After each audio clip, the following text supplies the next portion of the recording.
I figured that we would end up just kind of talking shop today about, whatever's going on. And of course you get Trump and all of this nonsense going on, and the freaking EO and all that stuff. So wait, I didn't know if that was going to come up, but what's the EO? What do you mean by that? The executive order that he put out, the meme version of it and the announced version of it, but not the written version of it, strike down critical race theory out of federal government trainings. But if you actually read the thing, it doesn't say that. It says something else much clearer and better, that I think is really brilliant. I wouldn't exactly call myself a Trump supporter, but I would definitely say that the people who wrote the executive order did an extraordinarily good job writing the executive order, because it's done in a very smart way. What is it calling out then? What is it targeting? Specifically, we would have to pull it up to have all of it in front of us, but it specifically targets, to kind of put it in a very simplistic understanding, it targets what critical race theory does rather than what critical race theory is. It specifically has, I think, 9 different beliefs or attributes that it says are inappropriate for federal contractors and trainings. And they kind of revolve around the 2 ideas of racial scapegoating and racial stereotyping. And so in particular, the racial scapegoating is a very intelligent way to put kind of the entire dialogue around whiteness and white privilege and all of that, the white complicity concept. So rather than saying critical race theory should not be used in federal trainings, blah, blah, blah, blah, blah, pursuant to yada, yada, it doesn't do any of that. It says, here are 9 beliefs, I think there are 9, that we consider to be divisive tenets, and these divisive tenets will not be allowed in federal training or the employee training programs of federal contractors or I think some kind of grant recipients. We'd have to look at the text to know for sure exactly what it is.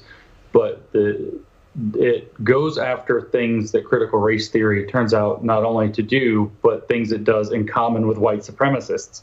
So it actually ensures that a white supremacist backlash wouldn't be able to be, you wouldn't be able to have an anti-diversity training or an anti-critical race theory training in response that's rooted, say, in something like white supremacy or anything else. So it really tries to level the playing field to equal treatment. And of course, it doesn't name any specific races or sexes. It just says you can't do these things by race or by sex, and is very even-handed in that regard. So it's actually really well done. A lot of people think, Trump did it, so it must be terrible. Well, first of all, his lawyers probably are the ones who did it. And second of all, it turns out that this thing's worded really well.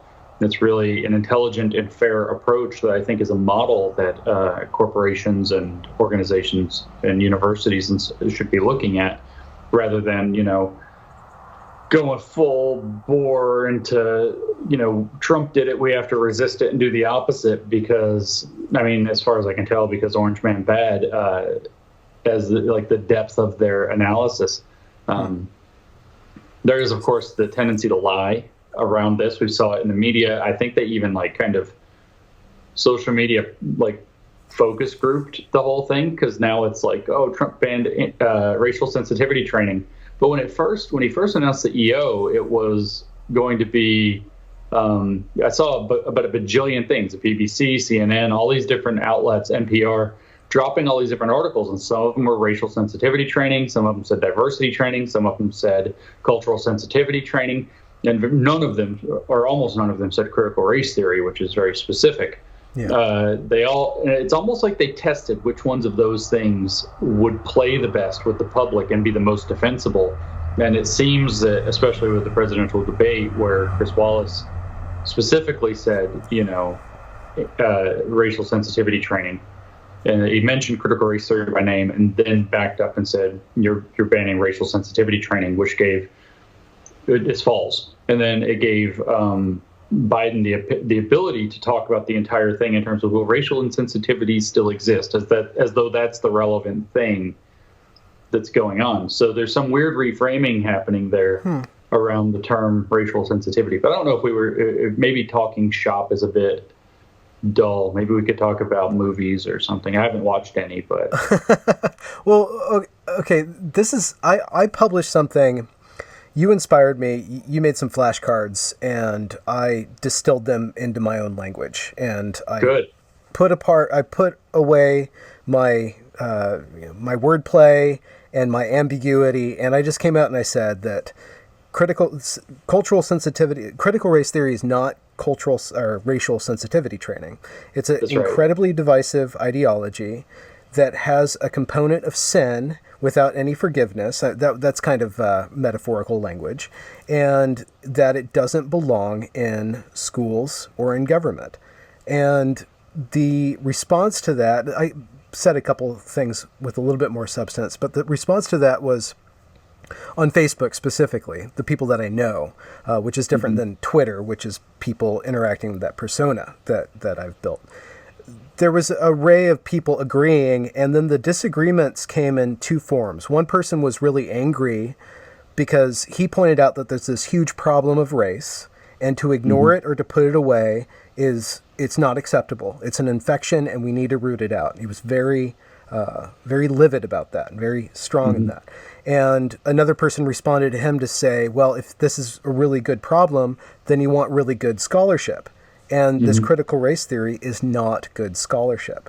So it seems that, and I know that you've tried to really distill into some sort of package that people can really pick up what is wrong, what is divisive about this critical race theory. If we kind of strip away all the different terms that always attach to it, they put equity on there. Biden said equity, which is a concept that doesn't mean equality. And there's always this term. So if we push away all those terms and get to the root of it, what makes it divisive? How do we communicate that? That's the golden goose right there, right? That's hard to figure out. That's what Mike and Helen and Peter and I have been banging our heads against for, I guess, a little over now 2 years. Today is the anniversary of the Grievance Studies Affair going public, by the way. 2 years ago, the public found out what we were up to, and our lives kind of changed course rather dramatically. Today was the day. Right about now, I think, is about the time, as a matter of fact. I don't quite remember what time of day it was because, I was in Pacific time, and it might have been later in the evening. It may have been, I'm in Eastern time now, so it might have been this time of day, but in Pacific time, so a few hours from now. But we're right at the cusp of when we went public with that video and the Aereo magazine publication, and then the Wall Street Journal. We had to let the Wall Street Journal thing go out first. That was part of the deal. And so that all happened today, 2 years ago. So we've been trying to package up the message since then. And of course, we were more focused on feminism and gender studies, or particularly gender studies. Feminism is much more broad than that. With the majority of what we did with the grievance studies papers, we, of course, the rewrite of Mein Kampf is straight up intersectional. So it's dabbles into critical race theory quite a lot. And figuring out how to communicate to people that, besides, publishing Hitler in that language, that this is a divisive ideology that focuses on the wrong things has proved to be much more challenging. And I see the frustration that I suppose your friend expressed, that race is an important issue. We should be rooting out racism. We have to dig into this. And, the answer, of course, that your other friend provided, that method matters in some sense. We need rigorous scholarship. These problems do matter. They're important. I think that that's of the highest priority. But then at the second level of priority, right now it has now become just a huge assumption that racism is, like they're saying, it's a public health thing, like a public health epidemic. In the middle of a pandemic, they're saying the real pandemic is racism, which is really bizarre because we actually have a virus that's happening that turns out to be real and not metaphorical in any way. And then so we've got this, that it's an epidemic, it's a pandemic, it's the real problem, it's a public health emergency being declared in different places.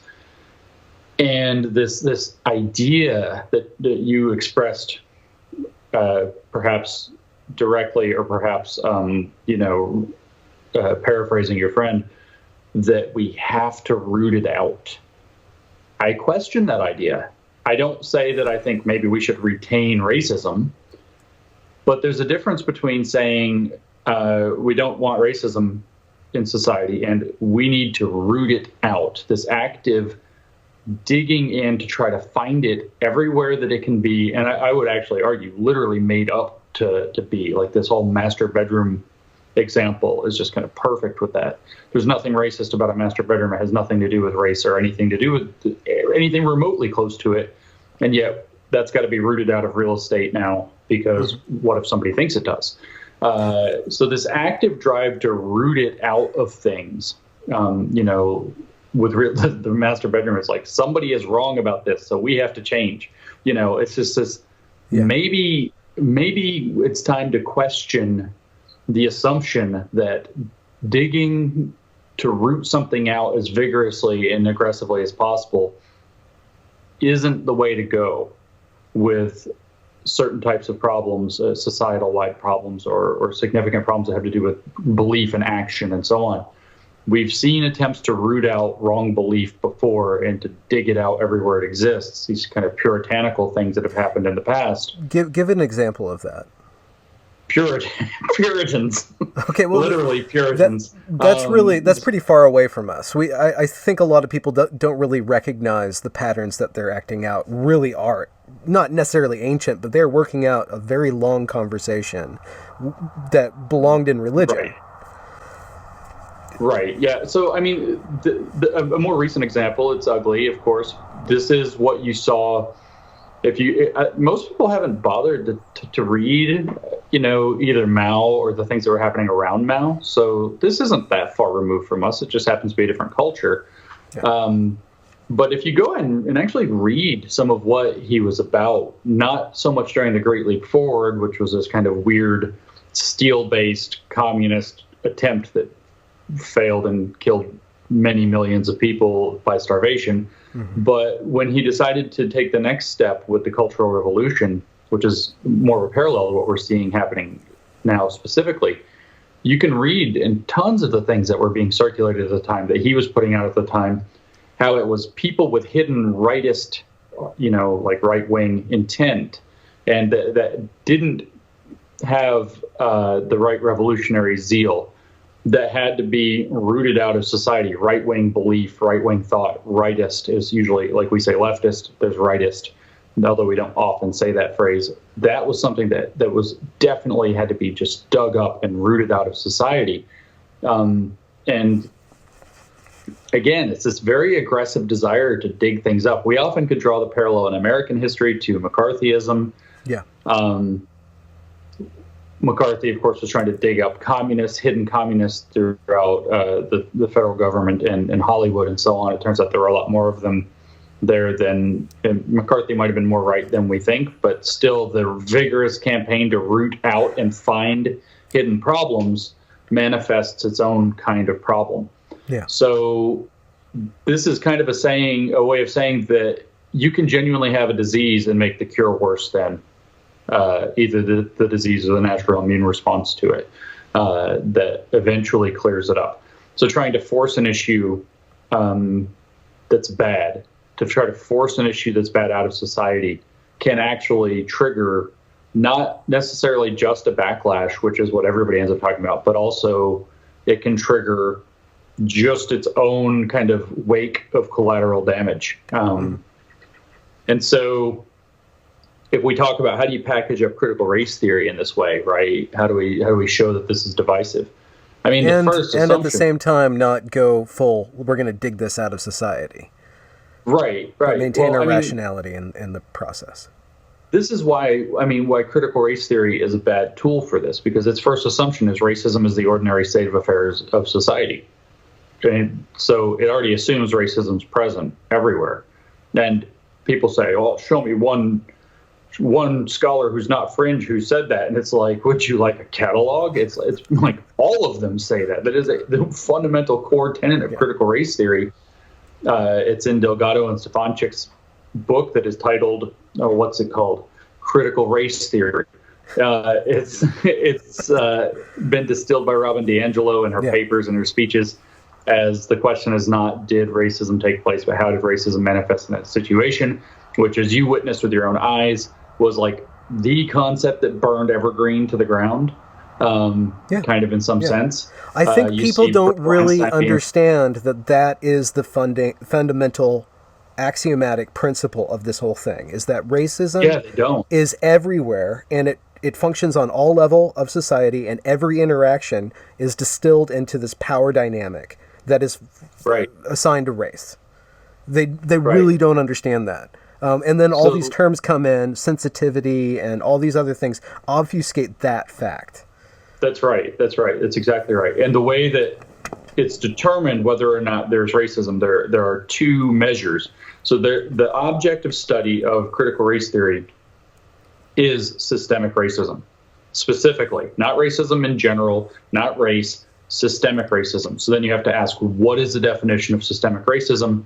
And they blather on, and it's like a paragraph that nobody's quite sure what it means. And they mention institutions, and they mention individuals, and they mention culture, and they mention all these different dimensions in which racism plays out. But generally, they would say that it is that form of racism that can persist through the general activity, actions, and impacts of a system, even without there being a single actor who has racist beliefs or actions, without having a single institution that has a single racist policy. So it is kind of the racism that's in the air in between everything. But the reality of it is pointed to in the gaps. That's exactly right. That's the outcomes. So you can they have names for all these different kinds of racism. I've kind of been loosely planning, my own podcast on this at some point. They have institutional racism that happens in institutions. They have individual racism that happens from individuals. They have environmental racism. They have structural racism that happens within. The structure is complicated because it's kind of like high philosophy kind of bullshit. There's two things going on. One is the structuralist French thing that postmodernism ran with. So it means within the structure of language, within the structure of thought, within the structure of how we communicate. But there's also structure in the sense of like society's structure. So it's like, you could say, if the police department were enacting racist policies, right, you would say that's institutional racism in the police department. If the justice system had those, you would say, well, that's institutional racism in the Justice Department. But say neither one of them have them, but the way that the two interact, the way that the information passes back and forth creates this disparity. That would be kind of like structure. It's the relationships between entities and societies that's referred to as structural racism. Then there's this cultural racism, which is more or less, I mean, I hate to say it, but it's more, there's a little more complicated than this, but it's more or less the idea that majority cultures are majority cultures.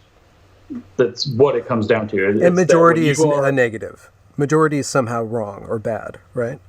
Correct, right. Well, the idea with cultural racism would be that when you are a member of a minority culture, certain aspects of your culture aren't valued as highly as other cultural aspects would be. So, again, a lot of these things are like, should we call it racism? Should we not? I don't know.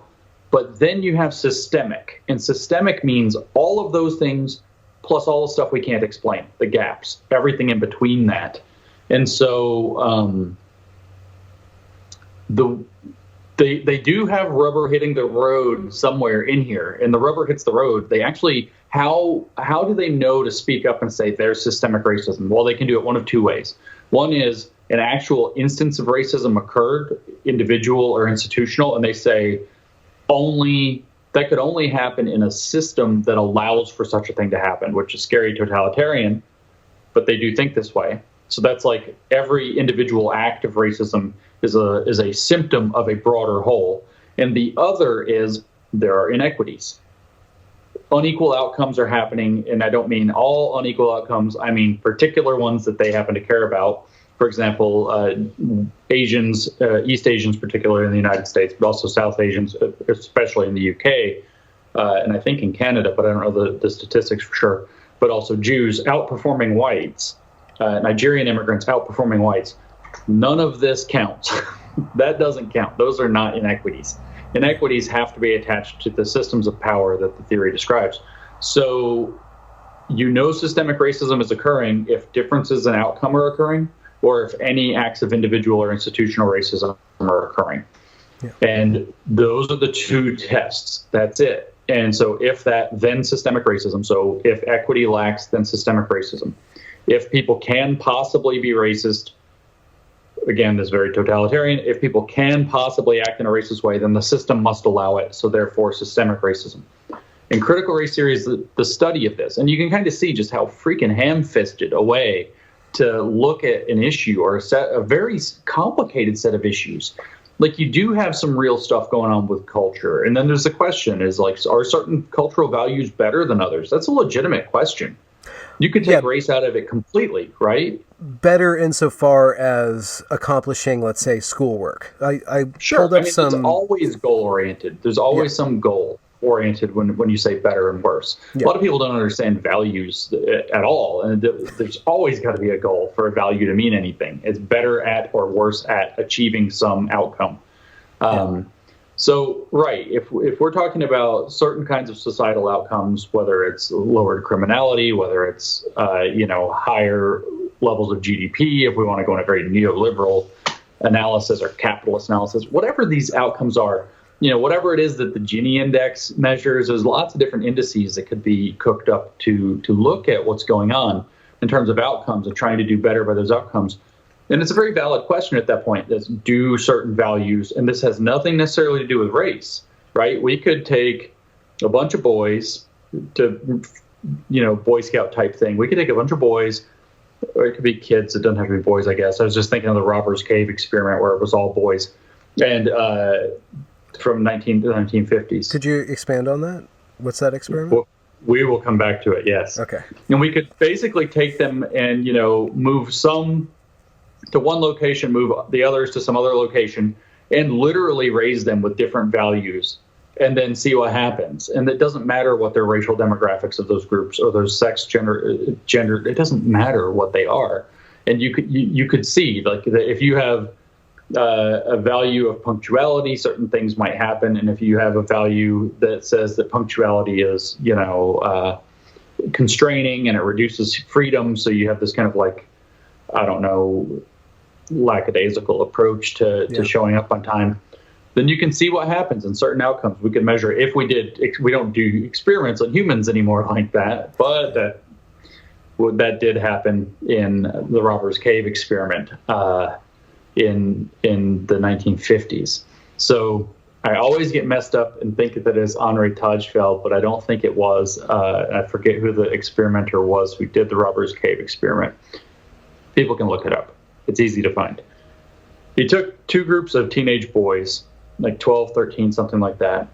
Mostly, I think they had basically the same demographic background. I think there's racially homogenous. Upper middle class, I think, was the class demographic. And he took them to this camp called Robbers Cave. And he separated them into two groups that did not know about the existence of each other. So he brought them in separately, I guess.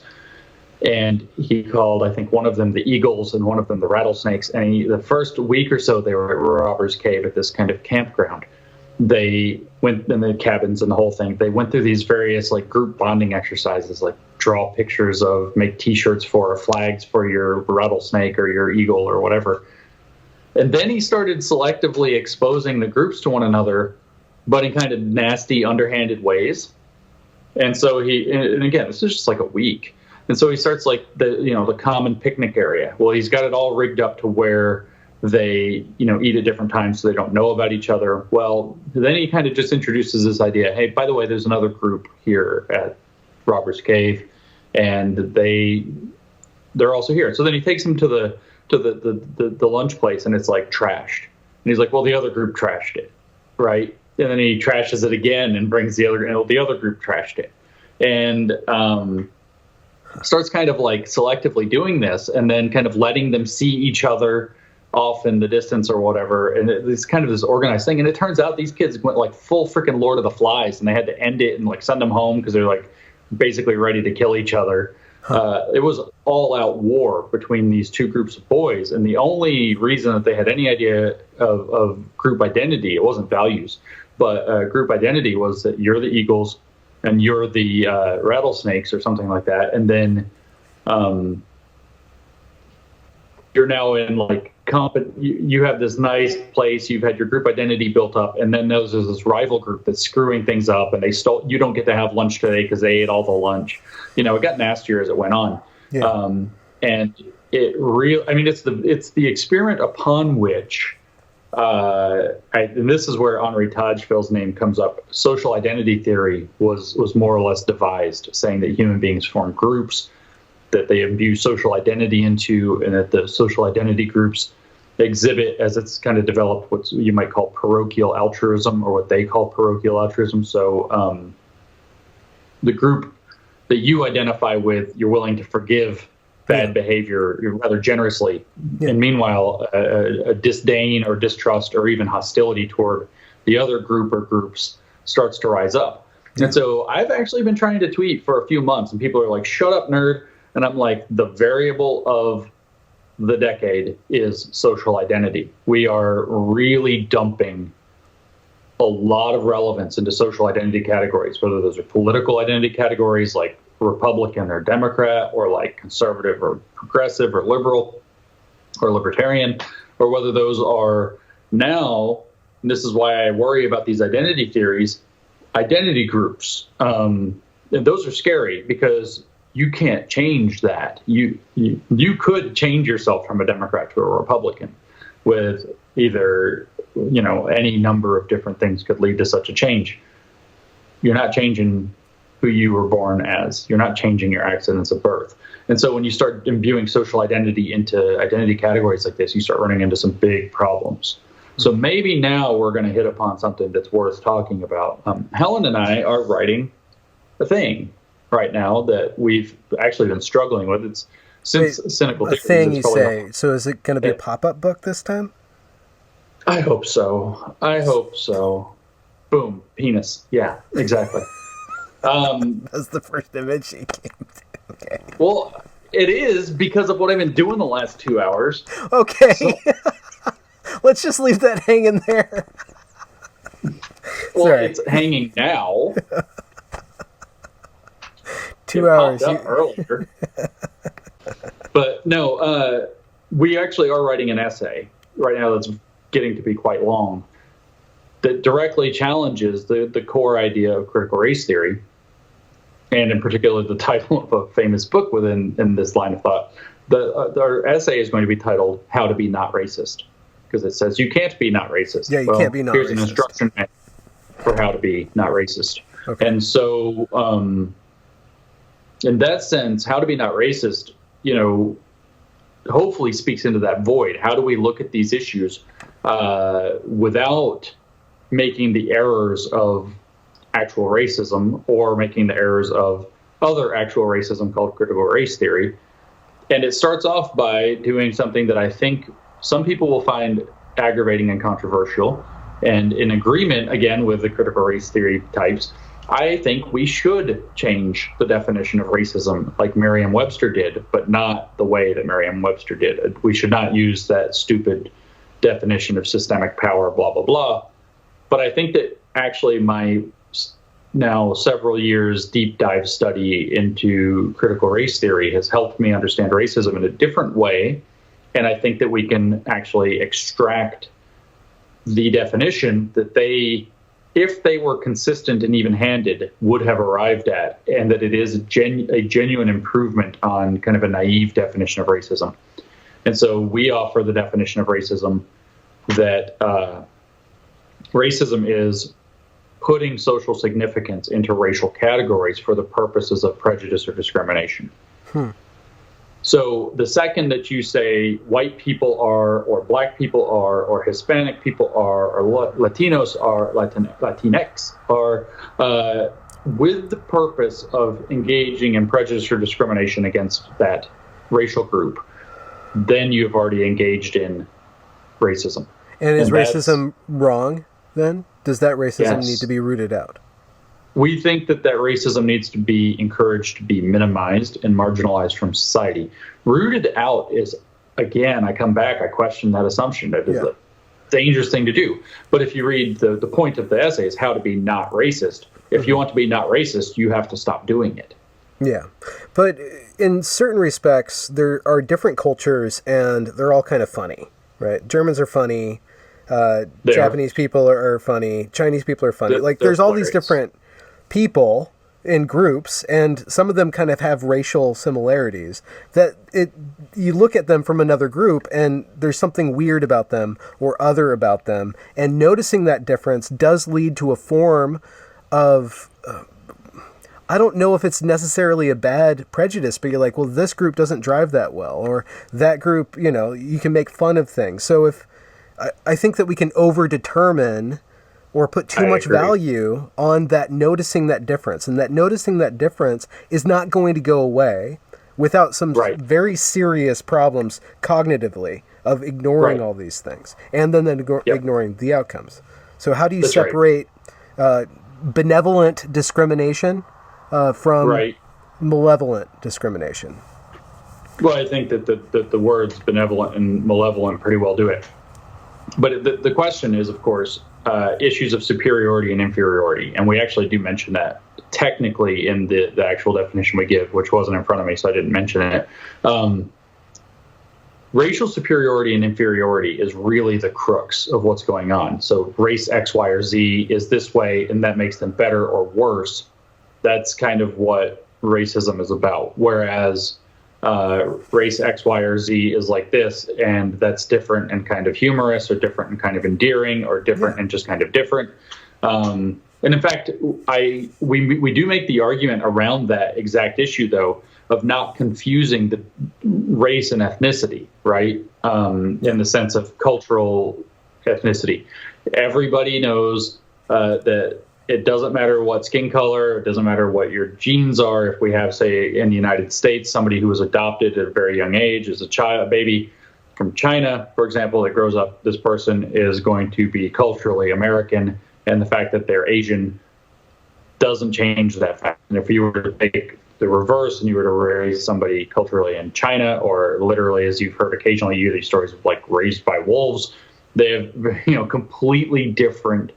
The race is irrelevant, right? If we were to drop a white baby into China or a Chinese baby into America, and then were to raise them in that cultural context, they would be Chinese or American overwhelmingly.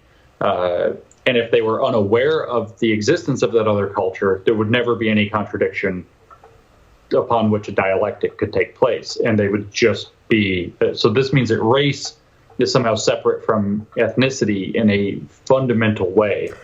And so minimizing, like to say, oh, Chinese people are funny, would be, if that's what we were going to say, would be that Chinese culture is funny. And it happens to be that the majority of people who have Chinese culture are also ethnically Han Chinese or whatever, or genetically, I guess, Han Chinese. And so in that case, I think we do have to be more careful. And I actually do encourage humor across those divides, though, myself. And Helen actually turned me on to that, which is kind of funny because you don't think of jokes when you think of Helen. Right? I'm just kidding, of course. She's funny as hell, actually. Yeah. But no, she's a big fan, especially of nationalist jokes. Yeah, right. Which is funny because she's absolutely not a nationalist, in any way whatsoever. But she's always talking about, English supremacy, nevertheless. And she's joking about, as you said, the Germans. She's joking about the French. She told me recently that I wasn't allowed to joke about the French, that only they are. I'm an American, so I can't, because that becomes inappropriate. But the British can make fun of the French.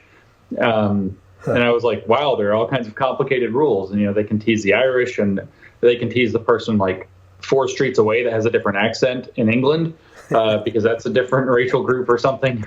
But these jokes across these kind of boundaries, I think, soften the boundary. They allow for a lot of things that are kind of oversensitized situation that we're in now have negated. Yeah. And I think what you said, overdetermining, I do think it's an overcorrection, because previously a lack of sensitivity was certainly there that was pretty ugly. And if you have to move one way or the other, you want to move away from ugly stuff. But it turns out that too much medicine isn't cure. And so I feel like we've lost something going the other direction, being hypersensitive around these issues. You lose something important, which is, in this case, we're talking about the social function of humor, right? That when I make a joke about your Pacific Northwestness and you make a joke about my hee-haw Appalachia Southness. Your sword play. When you make a joke about my sword play. When we do this, though, what we actually do, whether it's across barriers of culture or race or identity or politics or religion or just one human being to another, we actually are introducing a soft way in which we can navigate where are the feelings going to get hurt. Where are the issues? I can float a joke. And if you found what I said offensive, then it's very easy for me to say, I'm sorry, I was just joking, and you to understand it was a bad attempt at humor. And now we've brought up the issue of an uncomfortable line that can be discussed in a more frank way. Mm-hmm. Without it having been this like explosion of what did you mean by that, and this whole really, I was just trying to be funny. It went wrong. Let's talk about it. Let's have a mature conversation about it. So, and then on the other hand, if I float the joke and you laugh and you float a joke back and I laugh, now we know that that's in the safe zone, right? And now we can talk a little bit more frankly around that. And I know that you're not going to flip out if I cross that. So when we talk about like things that create the sense that we have to walk on social eggshells, you have to figure out where the eggshells are. And these little kinds of attempts at humor and jokes, one of the social functions of humor is to find the eggshells. And if we take that away, or if we throw extra eggshells on the ground instead, we lose the ability to relate to one another in a way that's very natural to humans, and that we probably evolved. Like, why do we laugh at all? We probably evolved partly as a means of being able to socially navigate across weird differences. I want to double back double back, because I went everywhere. To that ethnicity argument. And I'm thinking about these statistics that I found from a very local school here, local school district, where they broke down all the gaps, right? They showed the gaps. And what they did, and this is the first time that I've seen an actual institution do it, but they've probably been doing it before, was it's white and Asians and then people of color. And that's how the gap is gone. So you don't know if white people are actually, they're hiding the Asian supremacy, right? And then they're bundling it with the white supremacy on these outcomes: finishing school, proficiency in English, proficiency in math. But I'm trying to get into the head of a teacher who's really trying to solve this problem.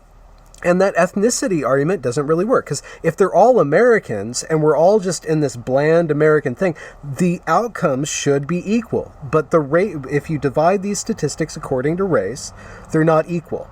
And then you can append, especially to Black Americans, you can append this very real story of struggle and of being put down, and then you somehow upload that into the present. And one response to my coming out with an actual statement on social media, which I try to avoid, was that a very kind, very loving school teacher said, I do believe in critical race theory. It's not a bad thing. I'm always aware of my whiteness, and I'm trying to do the best to soften those differences that cause those outcomes. If that is the outcome of critical race theory, what is wrong with that? And how can it be bettered, or how does that translate into the negative outcome that I see?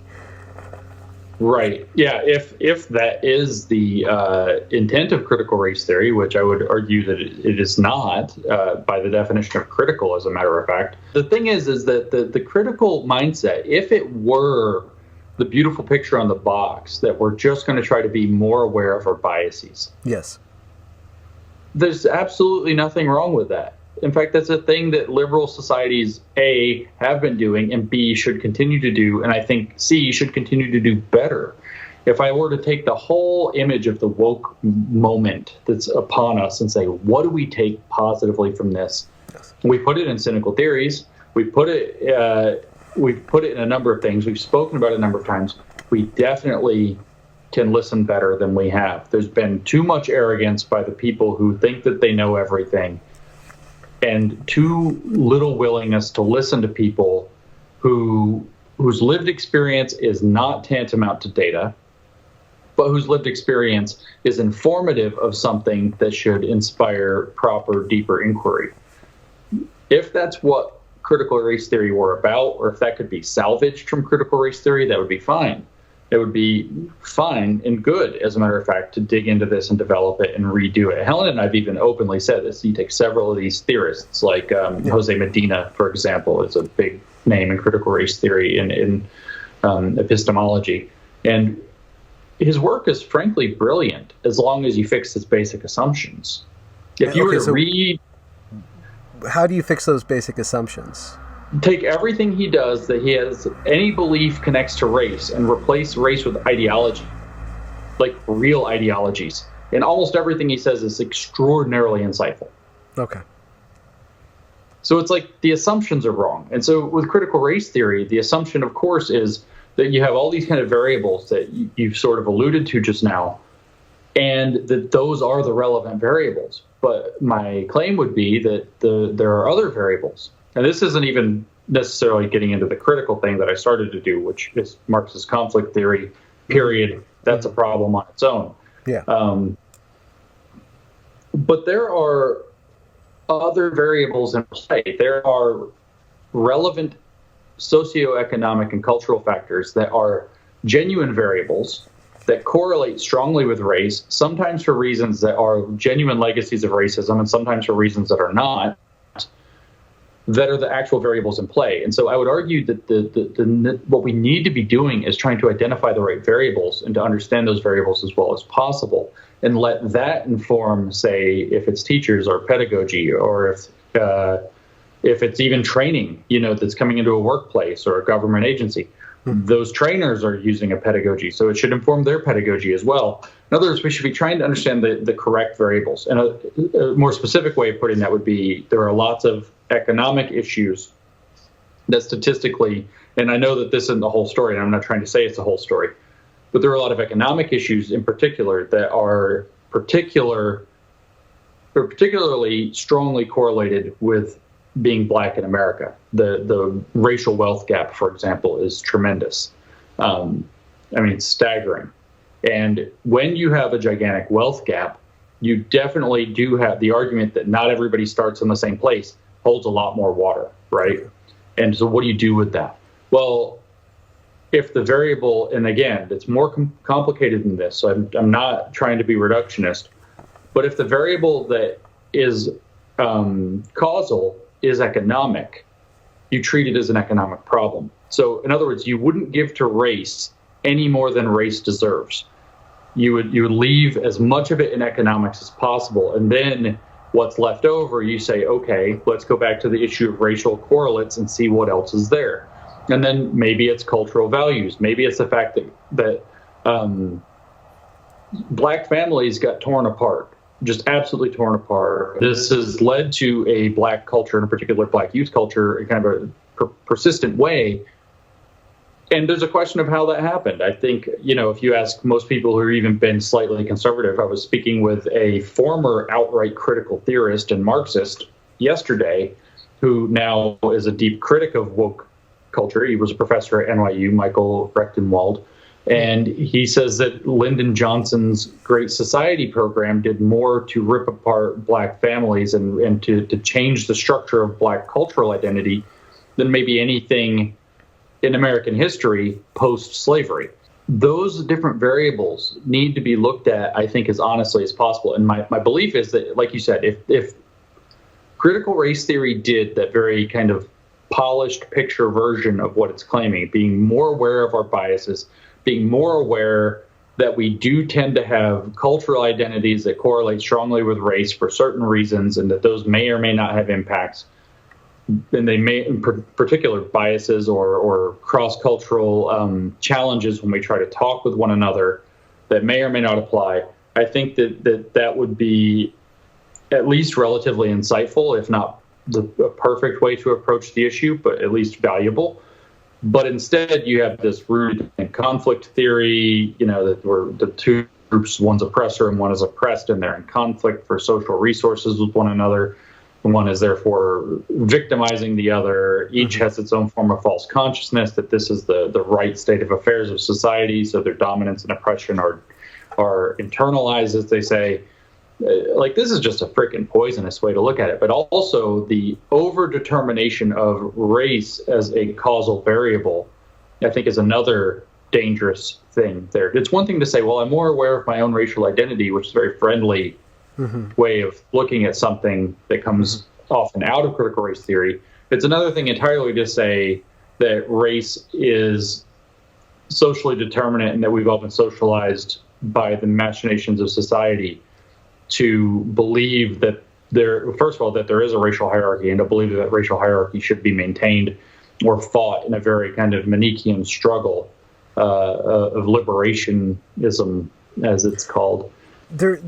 It seems to be, and this is just my point of view, and I look at a lot of news, I look at a lot of video, I'm watching the cultural kind of soup, and so I'm really looking at the foam. So it might not be really real, but it does have some sort of effect. It might be the case that thinking about blackness, thinking about whiteness is very attractive. It bundles, it really excites our narrative neurons. And we can, it can really kind of possess us. And it's a really easy way of thinking and then of, deciding on what's moral.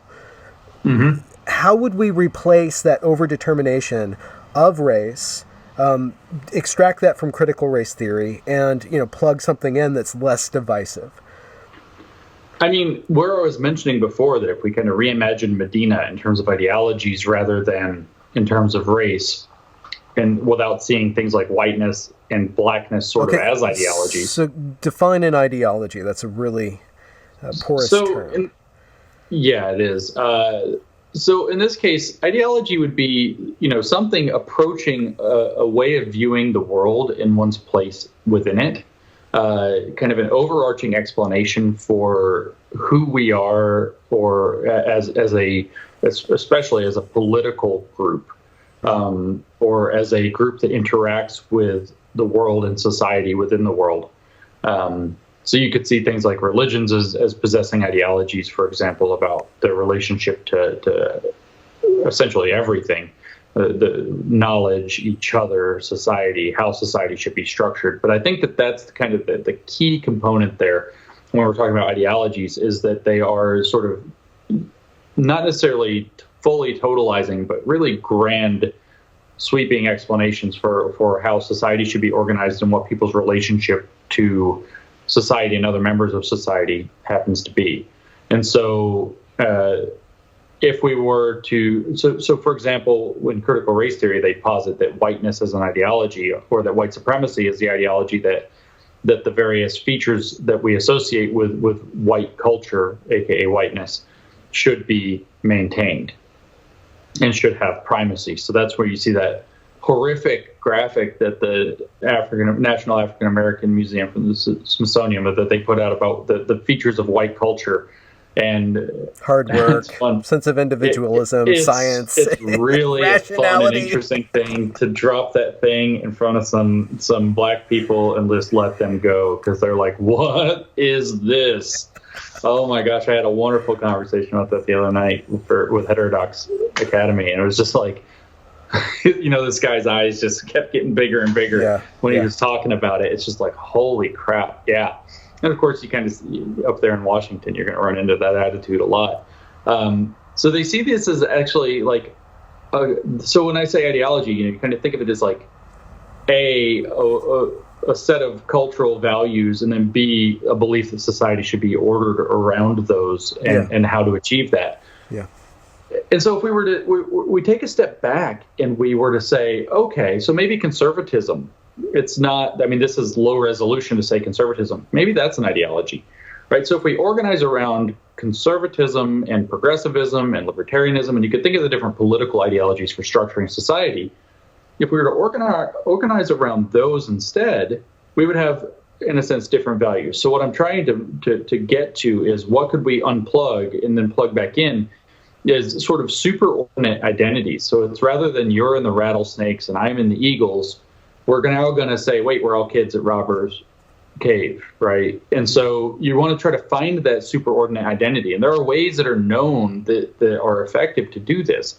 I hear it come up over and over and over again. Eric Smith was the guy I was speaking with the other night with Heterodox. He's got this book about anti-racism and how it's basically a theory of disempowerment, but he's all hooked up into the psychological world of what's called empowerment theory. That kind of has echoes of what Chloe Valdary is doing with her theory of enchantment. So there are these different ways of looking at these kinds of issues that are leaning into that kind of empowerment rather than disempowerment. And what they draw upon there is that finding commonality by doing things together with a common goal. When you have something to do where there are stakes, like either you build the table or you don't build the table, to kind of refer to that kind of famous, I think, Heineken commercial or whatever beer it was. Either with the military, it's like you complete the obstacle course as a team or you don't, or you complete the mission when it's real as a team or you don't, and everybody comes home or they don't.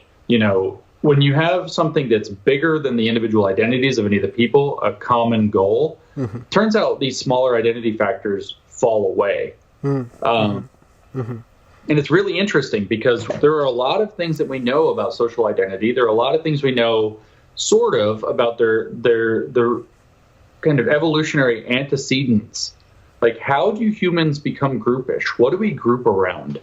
What do we tend to group around? And so it's just like with the experiment with Robbers Cave. You give people different colored shirts, you call them this team, you call them that team, and people automatically start to group around social identity, even when it's utterly arbitrarily defined. I think there was a study I read about in one of these, probably an atheism book, talking about this years ago, where I think all they did was got people basically in a room like a gymnasium, and they put some people on one side of the room and some people on the other side of the room, or had them come in through two different doors or something like that. And that was enough to where they related to the people in their own group and had a sense of social identity with those people and against the other people.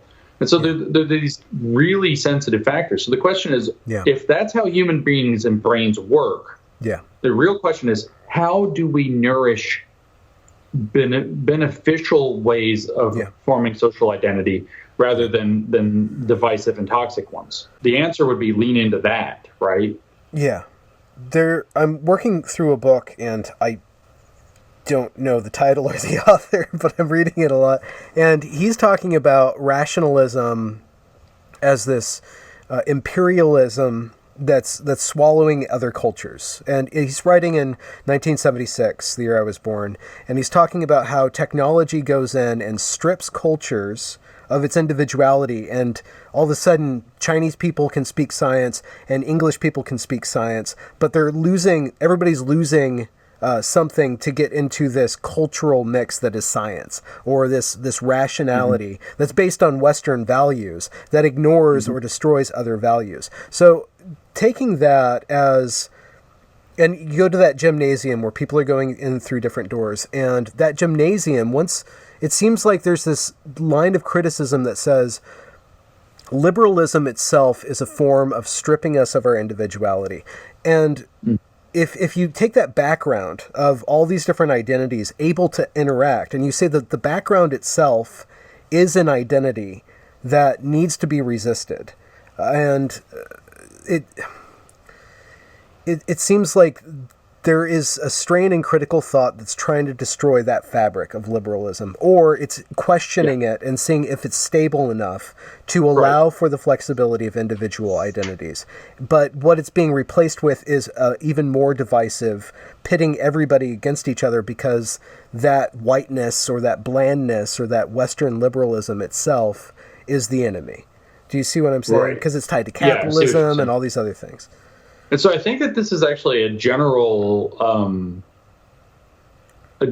error that's committed by these kinds of analysts who sort of are looking. I always kind of describe it as looking at the problem through the wrong end of the telescope. So everything gets small and distorted and hard to make out because you've got the telescope turned around backwards. So you're not getting a better view, but a worse view at what you're looking at. And so I feel as though they've lost sight of the fact that, again, cultural values being values are goal-directed. And human beings, of course, there isn't necessarily a zero-sum, equation in terms of what's going on in people's heads, or what people's heads have room for, or how many ways they can partition their mind palaces, if you will. But at the end of the day, if one of your goals is to answer questions about physical reality, there are better and worse ways to do that. Yeah. And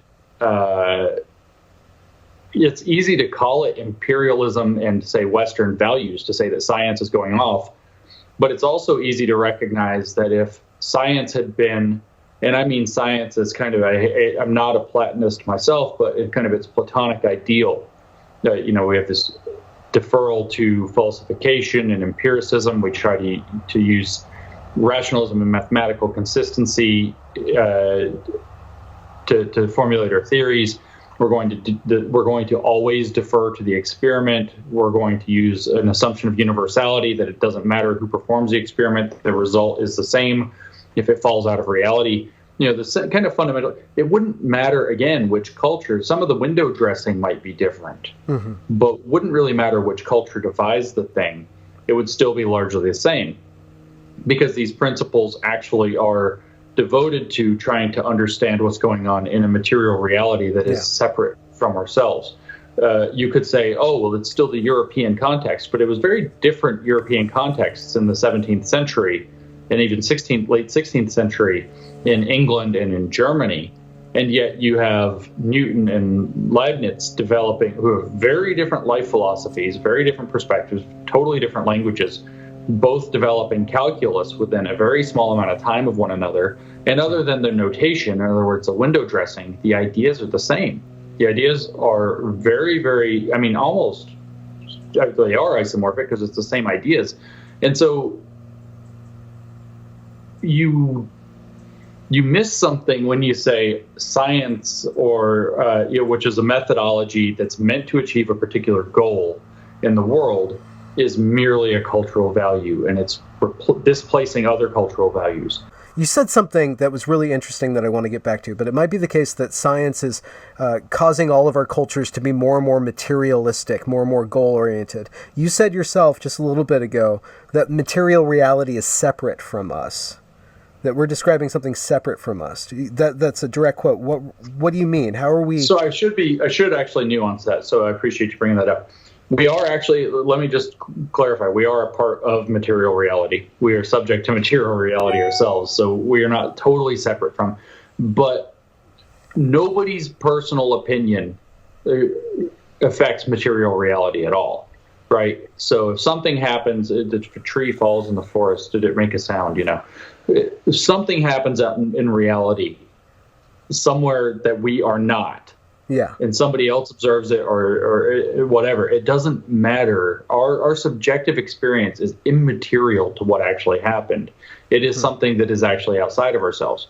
We are limited to our subjective experience of what happened, trying to describe it and trying to communicate it and trying to understand it, and then to hopefully get a fuller picture by bouncing subjective experiences off of one another and finding the sources of error and miscalculation or whatever. But what I mean is that, as the atheist kind of used to say, reality doesn't really care what you think, right? Or as Ben Shapiro would put it, is that facts don't care about your feelings. And you know, feelings don't care about facts either, though. So if you have to pick which way deferral goes, right, to experiment or to theory, well, you always have to defer to experiment, because reality doesn't have a stake in the outcome, whereas individuals may. So what I'm actually referring to when I say that is a degree of impartiality, right? So if we were to adopt the idea that having impartial resolutions to questions of fact is a valuable thing to do, any culture that settles upon that and it has sufficient amount of time to develop it is going to develop a very similar thing to what we call science. And most of what's different will be window dressing. It may have asked different questions. It may have proceeded at different speeds. It may have discovered different things so far, and some better and some that needed to be discovered that haven't been yet. But you're basically going to end up with the same thing. And so, I mean, another way to put it, of course, would be, why did the Chinese, who have a very well-developed system of medicine, what they still use and still believe in, why did they take up Western medicine? at all? Was it really that a very closed, very proud, openly racist society was like, oh yeah, we'll just let ourselves get taken over by these white people that we actually in the 3rd century were describing as obviously descended from monkeys from Europe? No, it's probably not what they were thinking. They're probably thinking, holy shit, if somebody gets cancer and you use these methods, it gets rid of the cancer and they live longer. Yeah. So the outcome is independent of the theory. And if you start to have a value of maybe we should try to get right answers about the world, yeah, you're going to end up with that kind of thing. And you do see it the opposite direction. Science is ultimately very pragmatist. So one of the things within pharmacology, where does it look for inspiration for new medications and to understand different therapies? Not to Chinese medicine, to various indigenous medicines. So, people who lived in this corner of the rainforest eat this leaf or chew on this leaf when they have this particular problem. Why? Probably because they've, for generations, figured out that people who chew that leaf have a reduction in their symptoms or a cure of the problem or whatever it happens to be. And so then they say, well, there might be something to that. And then they look at this and then they try to figure out, what pharmacologically is going on. There's still a lot of an open question and mystery about how Chinese medicine works, when it works and when it doesn't. Mm-hmm. There have been absurd numbers of studies on acupuncture within Western science to try to figure out if so, how and when it doesn't work. This means that there's already this respect, right, for the other culture's approach, because it might have answers that we don't have. Okay. And which is kind of, in a sense, if you look at it cynically, that is imperialism. I'm going to appropriate whatever works into my into my understanding of the world. Right. And if you look at it not cynically, it's human universality, and we're all human beings at the end of the day, and our differences are relatively small from one group to another. Our nationalities and our cultural mores are in some sense significantly arbitrary around a kind of central core of what it means to be human. And so if we kind of look at these different cultural approaches as approximations on human flourishing, there's information about human flourishing, but each one's just an approximation. I mean, there's a lot of appeals to this universal humanity and then universalism within science. If the Chinese cook up this particular herbal brew and their theory is because, it decreases wind and it increases kidney yang and it decreases, heart yin and all of these things, and then it creates this result. It is possible to try to figure out if that consistently works, why it consistently works, and under which conditions it works. And there's a lot of actually free flow of information back and forth. So you can say that's imperialism, or you can say that it's actually taking the benefit of the idea that we're all kind of one species dealing with one reality that we share, that we've had for various accidents of history, different approaches at looking at, and that those are going to provide insights and benefits. And of course, that's the very charitable view of the claim to, we need to decolonize science. We need to get rid of this one hardcore, Western-centric view, but not taken too far. Open-mindedness, but not so open your brains fall out, as Richard Dawkins used to say when he was talking about religion. But I think it applies even much more strongly to cultural either acceptance or not quite relativism, but dipped in that direction, right? It'd be culturally chauvinistic and imperialist to say, oh, Chinese medicine is stupid because obviously we have Western medicine, which is better. This is a very, very chauvinistic thing that I actually hear from a lot of atheist people. Well, if it was really, if Chinese medicine worked, it would just be called medicine, and it's like, oh, you guys are all woke. That's hilarious. Why is universality under attack then? Let's frame it back in terms because of critical... objectivity is under attack. Is why. Objectivity is under attack. So I keep on picturing that gymnasium with all these different groups. If you start to deny that the gymnasium is there, all you have is the groups. And the groups Right. don't have any common ground because that which holds them, they can never be attached to. So there's no common That's right. ground there. That objectivity, That's right. that place to land on is gone. Right. There's no so you way have to a theory. step outside of yourself and out of the group perspective. Okay. Right. So a good example from the history of science, I keep saying this, so I'm going to probably end up sticking it in a podcast. I'm trying to plan a podcast around objectivity itself. So this is probably going to go in there. And I need to look up it's like I'm trying to plan it. So I need to look it up and get it all right and get the details. Yeah. And I don't know them yet. I've just read about it a couple of times in the past.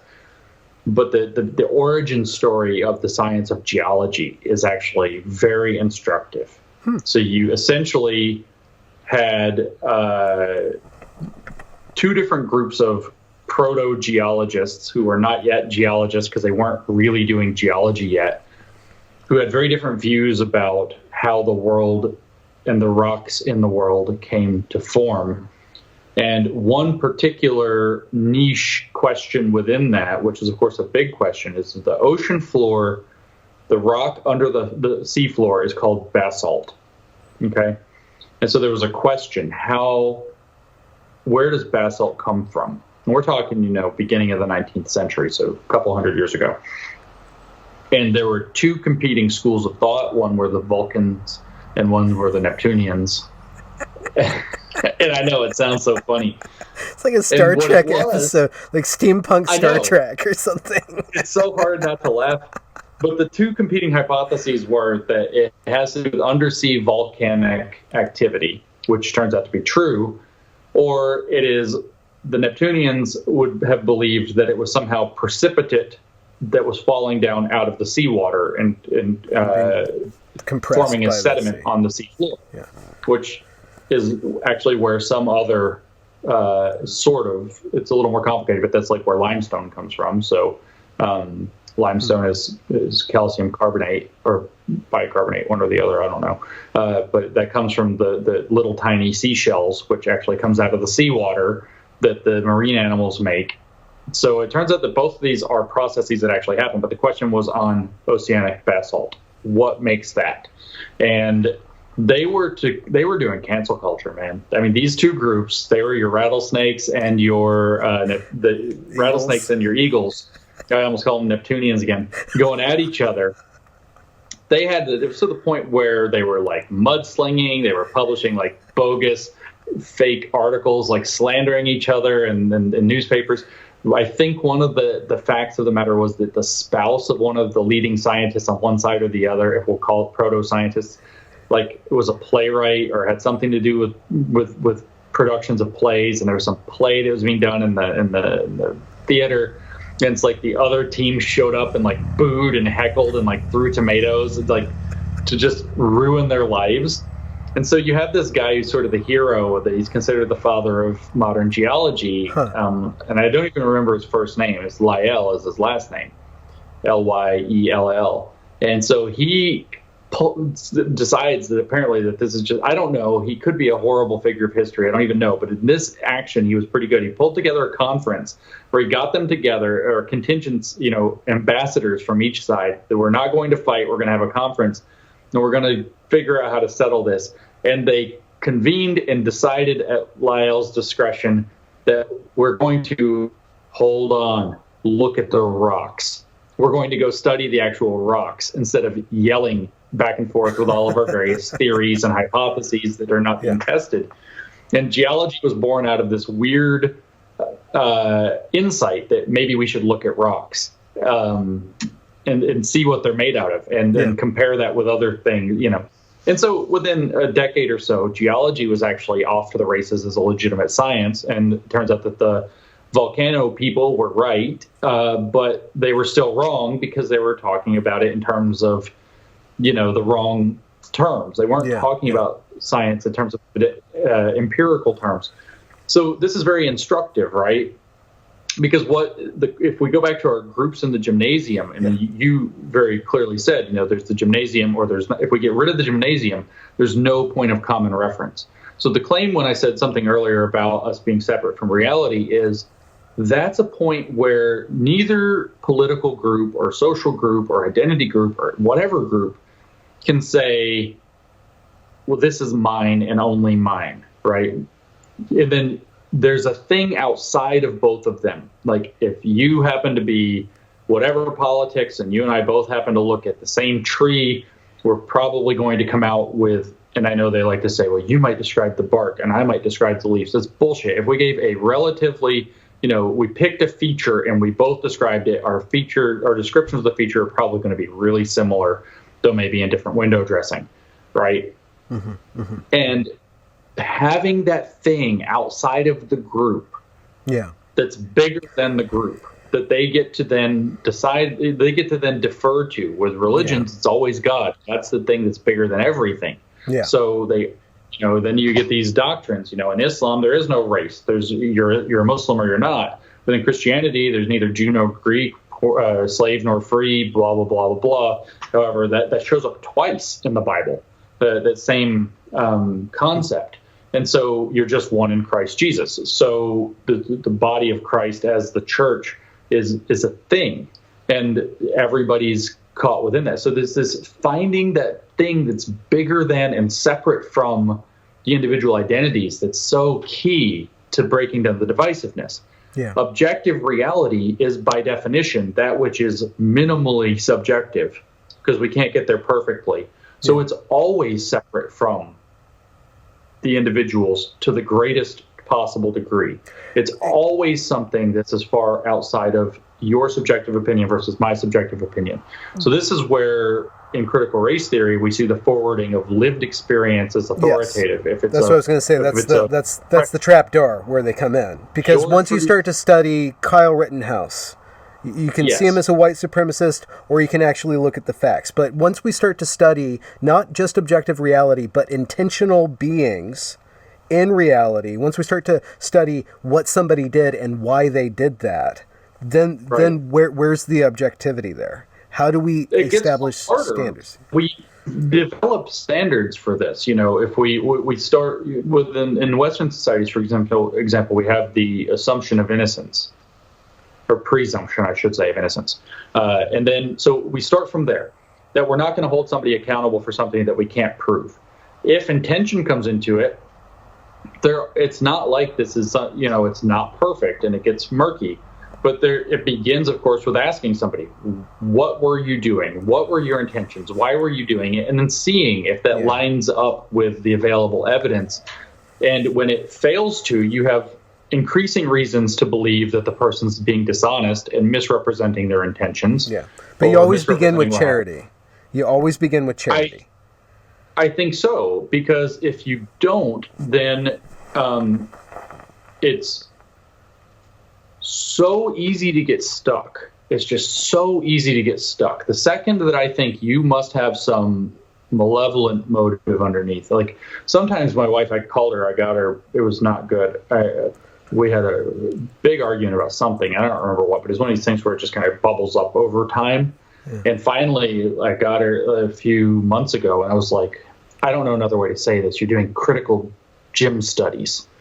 It's like you're looking for like my malevolent intent that's not matching my real intent. Okay. It's like you're looking for that negative assumption. Yeah. And if you switch to a presumption that I'm approaching the issue innocently and genuinely, then we could have a more productive conversation. Because what was happening, and I'm not trying to put her on the spot because she's great, of course, but well, we all do that. What was happening is I would say, here's what I was thinking as I approached that problem, and she'd be like, uh-huh. And I was like, would you stop doing that? Would you stop assuming that when I tell you, when I open up to you and tell you what my intentions and motivations were, would you stop assuming that they must be other than what they were? Because you can't get anywhere. And it's kind of this funny irony with like critical race theory, because they're all like, shut up and listen, right? And it's like, listen. You're not listening to us. We haven't been heard. Even with the whole thing that erupted around George Floyd, I can't breathe, right? Well, the implication is, well, if you would have listened to somebody saying I can't breathe, maybe you would have acted differently. You're not listening. And so there's this little bit of irony, right, where the automatic uncharitable interpretation prevents you from being able to listen. So that's where it becomes divisive. That's where your truth and my truth there's no bridge across that if we can't find the truth that we're willing to agree exists and find. That's an objective standard. There's no ability for me to hear you and take you at your word if I'm constantly assuming that some self-interested or willfully ignorant motivation is preventing you from just believing what I'm actually saying, right? You have to. The assumption under these critical theories is that if you don't accept what the person who's claiming to be oppressed is saying at face value, then you're being willfully ignorant or self-interested or asserting power or trying to preserve or perpetuating or an accomplice of supremacy of some sort. Correct. And that is, it's I mean, in the classic sense, it's a non-starter. You can't go anywhere from there. Okay. Right? Yeah. And except for acceptance, except to become an ally, to either bow or flee. Acceptance, yeah, in the kind of wrong way to use the word of acceptance, acquiescence, or whatever. Yeah, it's bend the knee is what it is. Yeah. And then adopt this dishonored subordinate position called allyship. As a result.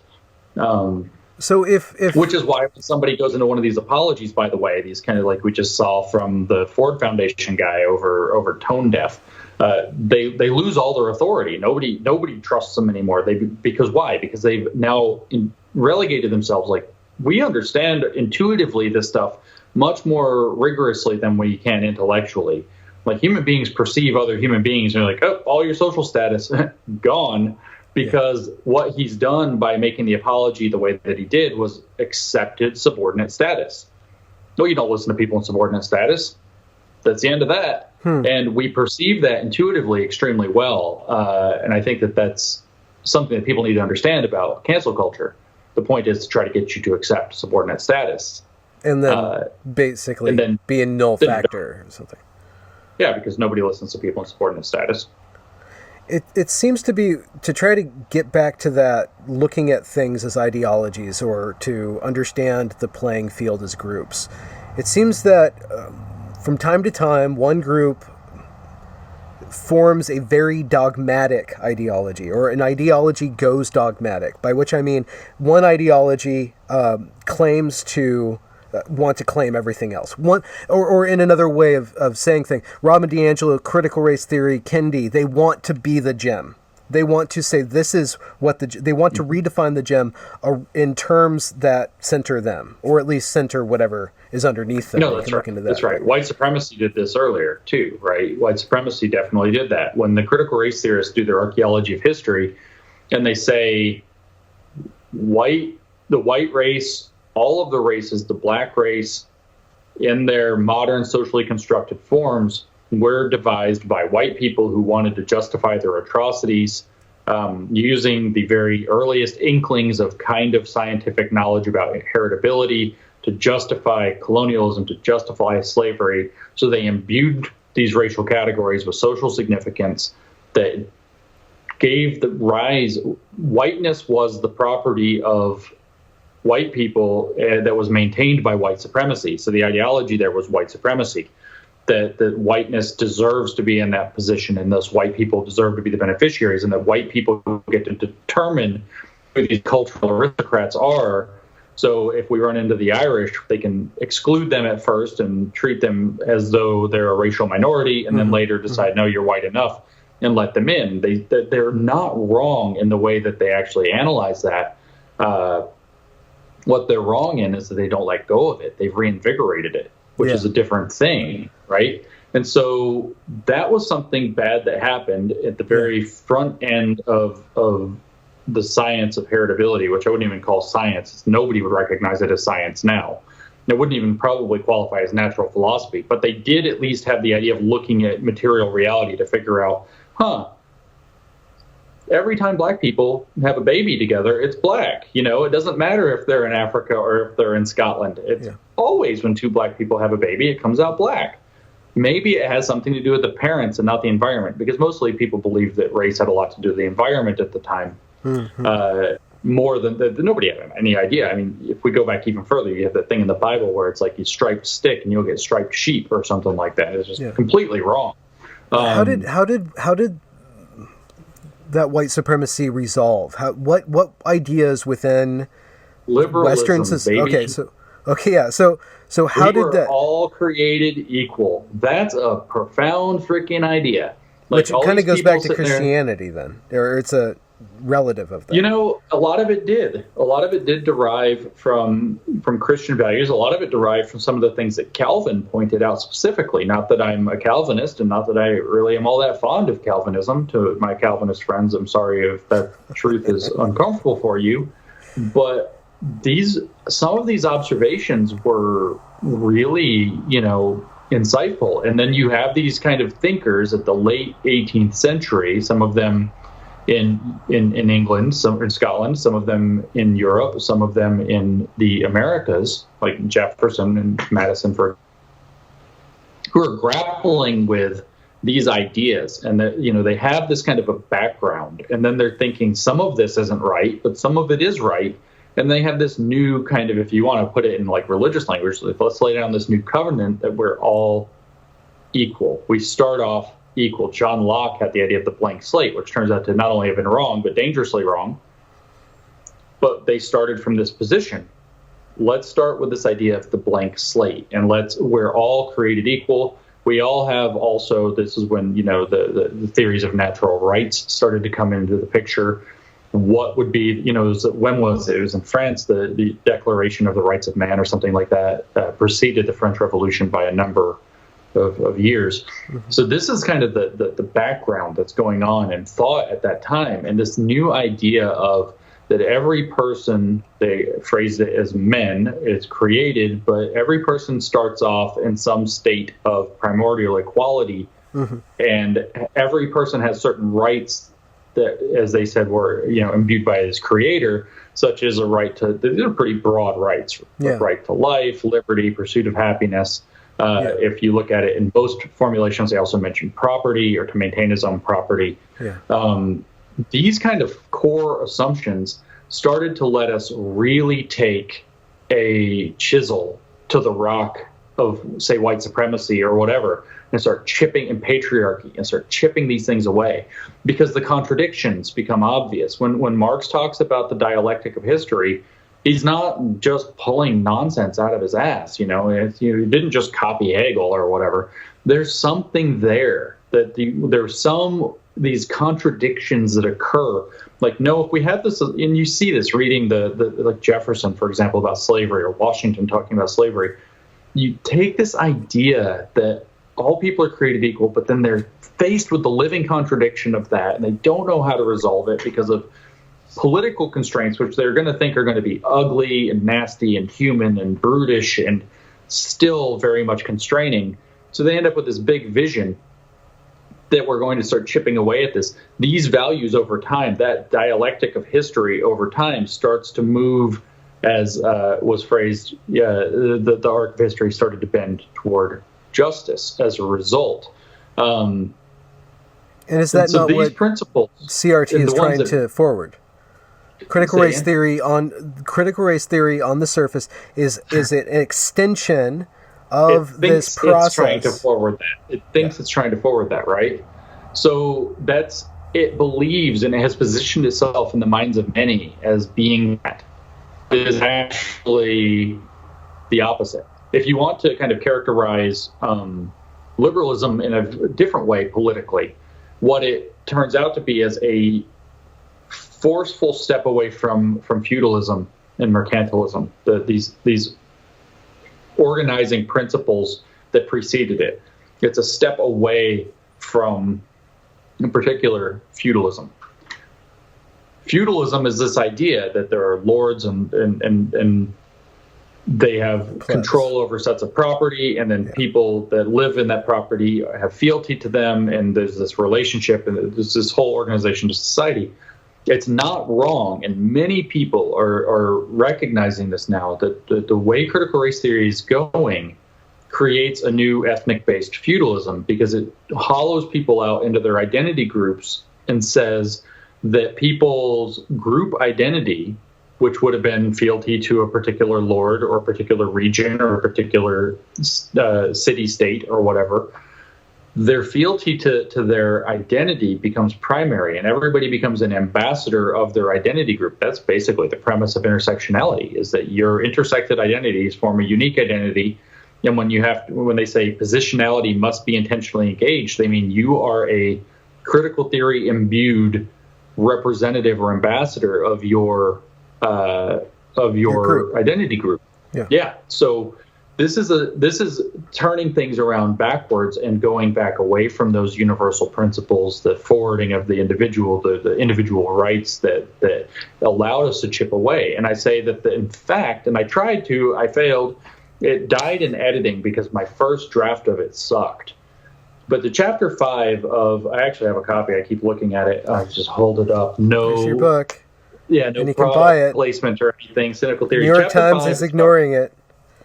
Yeah, it's about critical race theory. Okay, and I could even pull out and find the page really quickly if we wanted to read the part where you can tell I tried to do this. I mean, I know where to look for it. And then the second half of it fell apart because it died in editing because I wrote it so badly on the first go.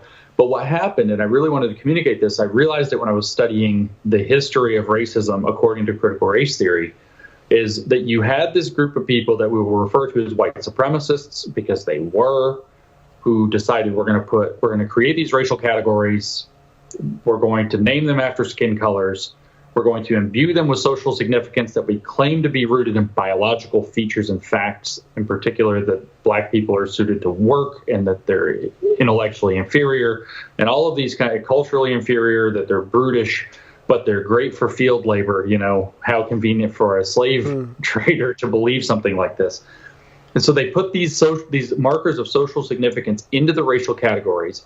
And then the arc that we tried to argue in the chapter is that liberalism is the set of philosophies that brought up the clarity of those contradictions against, say, universal principles of man and the forwarding of genuine equality in the individual. And it chipped away and chipped away and chipped away and chipped away and chipped away until finally we get the Civil Rights Act in 1964. If we're talking about the American context, we can talk about other contexts. At some point, 1863, it abolished slavery. 1865, the Civil War ended, and we start in this kind of new, renewed covenant of the United States. By 1964, we have the Civil Rights Act. And at least at the level of explicit wording of the law, we are now finally living up to the promise of the Constitution written so many years before. And right is that, so it's not like, oh, the Civil Rights Act passed, racism over. It wasn't like that. Yeah. But then this continued to bear fruit. Companies had they had to abide by the different titles. Title VI, I think, is the most relevant here. Universities, schools, everybody had to start playing by these rules, and institutional racism started to go away very effectively. It attenuated very quickly. So by the time we start getting into the 70s, going into the 80s, these kind of radical activisms that were pushing for, identity politics, racial identity politics in particular, in the various radical ways, were really losing steam. And then all of a sudden you had a crop of scholars around 1990, plus or minus 4 or 5 years, who suddenly realized, wait a minute, we still have problems. That was their essential claim. Whether those are exaggerated or not, that's for, I think, rigorous analysis to look at and try to decide. But we still have these problems of race. It's 1994, it's 1987, whatever. It's not perfect yet. And one of the reasons is because people aren't paying attention to race like they used to. When we were doing the civil rights movement, or our fathers and mothers were doing the civil rights movement, we paid attention to race very carefully. Nobody's really paying attention now. We have these new problems where racism is hidden within cultural aspects, within, microaggressions or whatever it happens to be at different points, different ideas came up. Yeah. And we have to look harder at race than we have been. And rather than turning the knob up a little bit and distinguishing, as Helen and I talk about it, and they have it in their literature, the difference between color blindness and racism blindness and making that more distinct and saying, well, there are still relevant issues and we still need to talk about this in these relevant ways. You have Kimberly Crenshaw following Bell Hooks very explicitly writing, there is a fundamental difference between the statement, I am black and I am a person who happens to be black. And that difference is that a statement like, I am a person who happens to be black forwards universal humanity in front of racial identity, which is not productive for our politics. Whoa! And so they went the wrong way. Stick the social significance right back in under the assumption that you can use this kind of liberationist paradigm to root out, as the language we've kind of been circling around, root out the remaining problems, which are, we would say, much lesser than they were, say, in 1958. Looking at, say, 1988 or 1998, much less than race problems were much less by 88 and 98 than they were in 58. They would say, however, and this is where that cynical, critical approach comes, that no, this was very explicitly Derek Bell, founder of critical race theory, before Kimberly Crenshaw took it postmodern. His whole assessment was, nope, racism doesn't go away. It has a permanence. And there are these nice videos of him online that I saw circulating a few weeks ago. Racism is permanent. Not even it has a permanence, which is what he writes in Faces at the Bottom of the Well. Him explicitly saying racism is permanent. It is permanent. It is permanent. It doesn't go away. It changes shapes. It changes forms. It hides. And so you have books like Patricia Hill Collins, who very famously wrote the book Black Feminist Thought in 1990, which is where the matrix of domination from intersectionality comes from. She has another famous book called Intersectionality from the early 90s or mid 90s. Well, in 2000, I want to say 4, but it might be 8. And it's possible it's 6. But one of those, somewhere in that range, between 4 and 8, she published another book called Black Sexual Politics. And it's something, you know, it's always got like at least the subtitle has like 3 things. And then it's like, and the new racism. And her argument as far as the new racism is a term on my encyclopedia because of that. The new racism that she's referring to and other people around her time were referring to meant cultural racism. She explicitly says we've done away with biological racism. We don't say, you know, black people are born inferior because of genetic traits.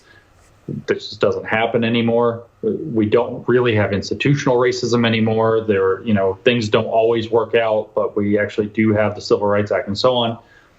So that means that racism mostly hides in the fact that we have different cultures and white culture doesn't value black culture and blah, blah, blah. So what you have now is this belief, and a very explicit belief that's very central from Derek Bell, the founder, through Patricia Hill Collins, a giant in the field some 25 years later, very consistent belief that racism doesn't get better, it hides better. And so we see the progress from 1958 to 1998. They see something that's put on a tighter and nicer and cleaner mask that has to be picked apart and revealed. That's the critical part of critical race theory. That is the idea with critical theory, is that you're going to pick apart and show the hidden stuff. I was explaining to somebody the other day, a journalist called me and was trying to get us. It's really weird because normally if you're really careful talking to journalists, and I just have these like calls, they're like, this is going to take 2 hours. It's going to all be off record because I just need to understand. And it's like, it's all off record. You can say whatever you want. Yes. Okay. So I can shoot from the hip a little bit instead of having to be super careful. But we got talking about, he was like, I just can't figure out why they seem to hate their own people more than anybody else. And I'm not talking about racial groups. I'm talking about why does the left gnaw on the left that's like 3/4 of a millimeter to its right. Whereas, actual real conservatives, they're just like, they don't really say a lot. They just use it as an epithet and move along, right? Mm-hmm. And it's like, well, part of that is that that is the reason. They can just say, conservatives, and that's it, right? It's a bad word. But part of it is because they are actually obsessed with uncovering hidden racism, right? And who hides it best? What does Robin DiAngelo say? White progressives do the most daily damage to people of color. And I define as a white progressive a white liberal person who thinks that they get it, who believes that they're less racist or not racist.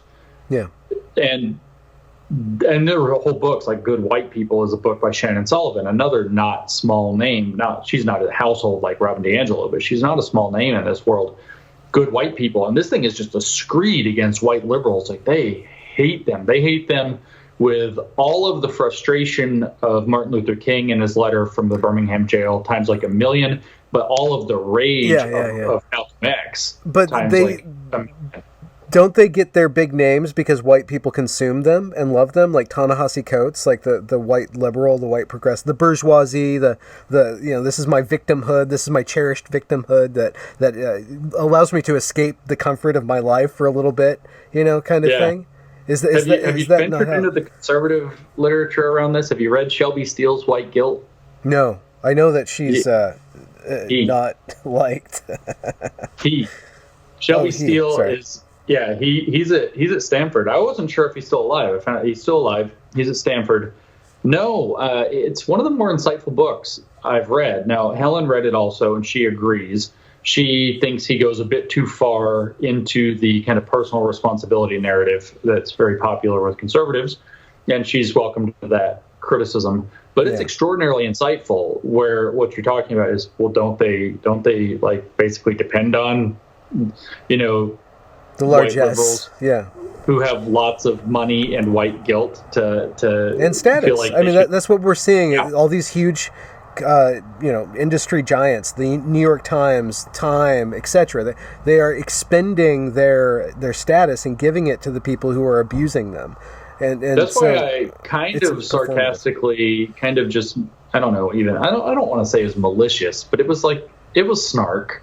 We're fairly early on in this whole like mess with the riots and the protests, and then all these diversity trainers getting $20,000-$30,000 or whatever for a 2-hour talk. I was like, looks like reparations got paid to the diversity trainers and the people who ran off with the jewels. Yeah. In other words, they're burning through their social capital and taking economic capital. But of course, it's primarily going to this kind of with looters and rioters, it's like the lawless, but with these diversity trainers, I think they're sincere, but they're clearly grifting off of this game. A lot of people are like, oh, Ibram Kendi's a con artist. I don't think he is. I think he believes his shtick, and that time has smiled upon him. The period of history has smiled upon him in his good fortune. What a prophet, man. The Evergreen story, right? A little bit. You've seen, pretty well. There's one character, Felix Braffeth, who does a lot of speaking, and he never really makes sense, but he's always the preacher, and he's like the I'm sorry to say this, but Kendi is just he's so stupid. Like when he writes his things, it's like, this is the prophet of our time. Like, is this what we deserve? I had so much trouble for saying that the first time I said it on Twitter too. I was like, I've read Kendi's book, and it's like you can tell like he's trying hard to grapple with ideas that are bigger than he is, and it's just bigger than his intellect, and it's just like, and then the constructions that he has, and it's like, they're so simplistic. Like, here's a racist trope. People believe that, therefore racism. And it's just like, God, it's just not that bright. And so I actually signed up for one of his webinars. It was a free one. I signed up for one of his webinars and went to it. I didn't go. I was sitting in this chair, but I turned it on and sat through the whole thing to listen to him talk like in an actual conversation. I was just like, holy crap! This is what it is. He's and I was trying to figure out in particular, because I read DiAngelo, and DiAngelo, it's like, I don't know what else to say except that it's very clear that she's written a Puritan tract. Yeah. If you go back and read the ones from like the 1600s, it's the same. Yeah. It's the same. No, it's the confession, the humiliation. Yeah. And all you have to do is look at her face. Like, her face is making this the same like, if you just put her clothes in 200 years ago clothes, she is that marm that is controlling society. She is. You can tell that I think it's genuinely the moral form of OCD called scrupulosity. I just think that she's identified that she has racist thoughts, and that her cohort seems to share many of them, and that she doesn't know how to reconcile that problem in herself in a healthy way. and I think her whole theory is a confession around that, to be honest. Yeah. But one thing that's true with D'Angelo is extremely theoretically consistent. All of her writing, she's such a gem, and it's difficult now because people are trying to distance themselves from her to a degree. She's so clearly theoretically consistent, and she writes this very complicated theory in a way that a 10 or a 12-year-old could understand it, frankly. Whether it's white fragility, whether it's her earlier books for education, like What Does It Mean to Be White, which very few people have read, or the book she did with Özlem Sensoy, which is Everyone Really Equal? It's really accessible. It's very theoretically consistent. She's very clear. This is the contribution of the Frankfurt School. This is the contribution of the postmodernists. This is social justice. It's very, very cut, dry, clear, theoretically consistent. And you can tell that D'Angelo's got a grasp of the theory. When you read Kendi, on the other hand, he's like, well, sometimes black people are racist too, but anti-racism, and sometimes we need discrimination, and sometimes it's bad. And it's like, at first I thought, he's not really postmodern. He doesn't understand postmodernism like D'Angelo does. He's a materialist, more like Derek Bell, and he leans pretty heavily on Derek Bell. Uh-huh. And so for a while I was pushing that. And then I listened to him talk about his word policy. And he's like, well, I started to use the word policy to mean every kind of policy. I mean, the policy like at the law, I mean, the policy in institutions, I mean, the policy of what is between you and me when we talk. We have a policy about how we talk. And I was like, he means systemic. And then he says it. He's like, I mean, the same thing as systemic. And the reason I decided for policy was I needed a word that people understand. Because I say systemic racism is what I used to say. And people say, well, what does systemic mean? And I couldn't really explain it. And I couldn't get them to understand. So I just switched it to policy because people understand that. And I was like, oh, he's a moron. He isn't intellectually capable of being theoretically consistent. And that's why his book reads and it's very touching. Helen was very touched. I wouldn't say I was moved by it, but it was like, it's clear that this is a man wrestling with these ideas. And that's very inspiring to the reader. It's actually a fun thing to read in terms of personal journey, to read how to be an anti-racist. Mm-hmm. Not so much with stamps from the beginning, I don't think, but grappling with the ideas. But then it's unfortunate, the reason he's grappling with them isn't because he's seeing the contradictions and the complications, it's because he doesn't really understand the theoretical basis from which he's speaking in a consistent way. And so he becomes the prophet of our times. Is it going to be like the word salad slinger Deepak Chopra from whatever, or is it going to be now we've got Kendi, who's got a tenuous grasp on the ideas of how society works, the theory from which he's coming, but a pretty firm grasp.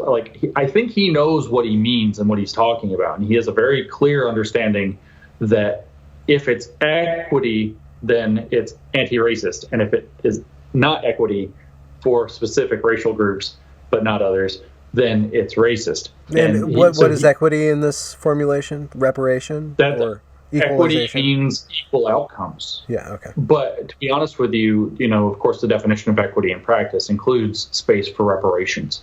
It's essentially affirmative action plus some semblance of reparations. So, for example, if you had, say, in a particular city, it's 10% black, just to say, or whatever, and you have a committee that's made up of 100 people, perfect equity would mean that you always have very close to 10, right, black people on the committee, because it's perfect parity with society.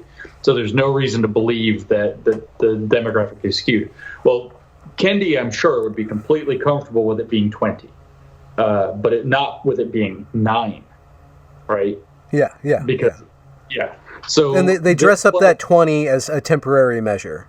They do put that in there, and I'm talking about the group in general. We need a temporary... Right, because they have this view that at the kind of end of history, everything should have equaled out by the end of history. So you have the historical injustice to make up for, and over the coming, whether it's years, decades, or centuries, but probably they're not going to be that patient for centuries. At the end of history, it should all equal out. And I mean, that's why in the long-ass article I just wrote recently about it being religious, I identify their God as the I at the end of history. That judges everybody as to whether you are on the right side of it or not. Were you on the right side of history or were you on the wrong side? Well, we'll see the totality of your actions and the impact that had over the ensuing years, which if you see that as the God, you can see why you can go back in time and judge people morally the wrong way, right? Yeah. Yeah. So what is critical race theory then? Critical race theory is the study of systemic oppression. It is a belief that race is a social construction of the powerful interests of society that are white people many centuries ago that has become entrenched. It has created legacies, but it is also material legacies like the wealth gap, for example, and other, I guess there are other gaps that we could point to. Wealth is the easiest to see because they talk about redlining and the different financial ways that they were screwed over, and only 2 generations out of legit segregation and legit, hardcore discrimination. So it studies all of these legacies of racism and the existence of racism now, and it says that is the primary determining variable for people. It was constructed by white people out of a desire to control society and its systems. Those systems now include the way that people are going to think, the way they're going to talk, the way they're going to communicate, the way that they're going to engage in commerce, the way that they're going to engage in industry, the way that they're going to try to, like it's punctuality, loyalty, reliability, it's the core cultural values that would relate to work and interaction and life in society. White people set all this up for themselves, and that needs to be challenged. It needs to be named as racism in a vague systemic sense, and at every single point it needs to be challenged and rooted out. That's what critical race theory is about. And again, we can add in what its fundamental tenets are and what its fundamental assumptions happen to be, and the fact that it believes that racism doesn't easily get removed, if that's permanence, Derek Bell, or it doesn't get removed, that's permanent, Derek Bell. Also, depending on when he was speaking, referencing his book, Faces at the Bottom of the Well, both times. So it changes forms. And that the point of critical theory, of adopting a critical consciousness or a particular racial awareness or cultural competence would be another euphemism they use for that now, allows you to see how the real determining variable is race and racism. And then what does that cause you to do? Like, how do you act out?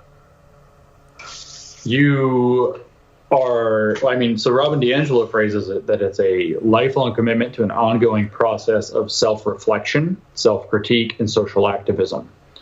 So we can break down what those are. Self-reflection is that you're constantly looking into yourself to see how you are complicit in these systems, how you have upheld them, how you have acted in accordance with them. Self-critique is then analyzing those kind of unearthed gems from your own history, to see them in terms of having a critical consciousness and understanding them in terms of the way that systems of power are relevant. Now, social activism includes, ideas like that you have to you have to take apart. Robin DiAngelo says the goal is to become less white. So you have to divest of your whiteness. You have to step away from those cultural values and believing that those values have primacy and actual value, and kind of become this. Ideally, I think if you were to be really kind to them, you'd become this blank slate that doesn't see any particular cultural values as better or worse, but we've also got to make up for the disparities of society. So that tilts the balance the other direction, and we have to start to promote that which has been marginalized and excluded by race. We have to always use your privilege to disrupt systems of power when you find them. Yeah. So in other words, you have to basically see race and everything and be a pain in the ass about it. Okay, there you go. That's what it is. That's what it is. We have to make race relevant to everything. So you and I are talking, both apparently white people. Yeah. And therefore, we have to say, how is race relevant to this? It's obviously that we excluded black people from being here. So now we're talking in whiteness without having to critically examine that. And if we brought in Mike Nana, who's half black, now all of a sudden there's a relevance of race. And so how do we deal with that? Well, we have to constantly bring it up and say, what's your black perspective? Which isn't at all patronizing. Tell us, black man. And why does this not belong in government and education? Why what's the argument for this to be a religion that you can believe in and participate, but we're not going to center it in our institutions or allow or perpetuate it in our institutions? There are two big arguments for that. One is, if you want to look at it in kind of the religion side that you explicitly brought up, is that it is a bunch of unfalsifiable subjective beliefs that minimize our ability to have satisfactory conflict resolution. So if you and I are, if one of us were black, we were having the discussion, and then the black person suddenly called the white person a racist, the only resolution that's acceptable to that conflict is to say, yes, I'm correct, I'm sorry, and give in. So there's no subordinate. Yeah, so there's racial superiority and inferiority baked in, and it's unfalsifiable. So that was the reason number two, is that when Trump was asked in the presidential debate, why did you ban critical race theory? And he said, because it's racist. And then later he added un-American, which is also true, but we can talk about the patriotism side of this or national side of this in another context or another time or now, whatever, I don't care. But the first thing he said is because it's racist is true. So if we look at the way that, I know we kind of started here with the executive order, the way that it's worded, I said it's very even-handed. It absolutely, like if people really wanted to, if normally the left, if Obama had put out the same order, they would be all about the way that it absolutely shuts the door to white supremacy. That's the way they'd probably be spinning it. Because what it says is nobody's going to be racially scapegoated. Nobody's going to be racially stereotyped. Mm-hmm. Also, it turns out it addresses sex and race. Yeah. So what it does, to bring it back to the gymnasium, is that it negates grouping by those categories. That's right. It allows for other groupings, but it negates those. Right. It says that we're not going to make determinations based on those things. Right. So one way to put this would be that if you have the two groups in the gymnasiums, maybe they're the Reds and the Blues, and the Reds want something to happen, and the Blues oppose that happening, we're red is not a good enough reason. You have to have a better reason than we're red. Okay. And, well, the Reds have been cheated in all the other decisions. Still not good enough. And the Blues hate us. That's why we need it. Nope, not good enough. Okay. So racial stereotyping and racial scapegoating, blaming the fortunes of the outcomes of one race on another in a deterministic way, are now not allowed to be taught. And I think that that's correct because it inflames racial division. It doesn't heal, as they say, racial division. But we can still operate, or the government and the education system can still critically analyze the data and say, why are we not serving? Why are these outcomes different? And how can we bring up people to the same level? Right. Can we do that without breaking down or shaming the people on the high line of achievement? Or can we just concentrate on raising the lower up? Yeah. I mean, it doesn't preclude other approaches. It precludes racial stereotyping and racial scapegoating. It also doesn't even, say, at the level of schools or universities, as far as I understand, it doesn't preclude teaching. Like, if you wanted to have a critical race theory class in a university or whatever, I don't even know if the EO covers universities, but even so, you could teach the subject. You can't run a training at the level of the administration or the faculty. You can't be a part of the gymnasium. You cannot incorporate that into the actual institution, but you can still have that. Sure. You can still have your beliefs, but you cannot impose this. And one of the reasons you can't is because it's highly dogmatic. It forces everybody to either get on the same page and subordinate them based on these categories. If you play it out in the evergreen bubble, that's what happens.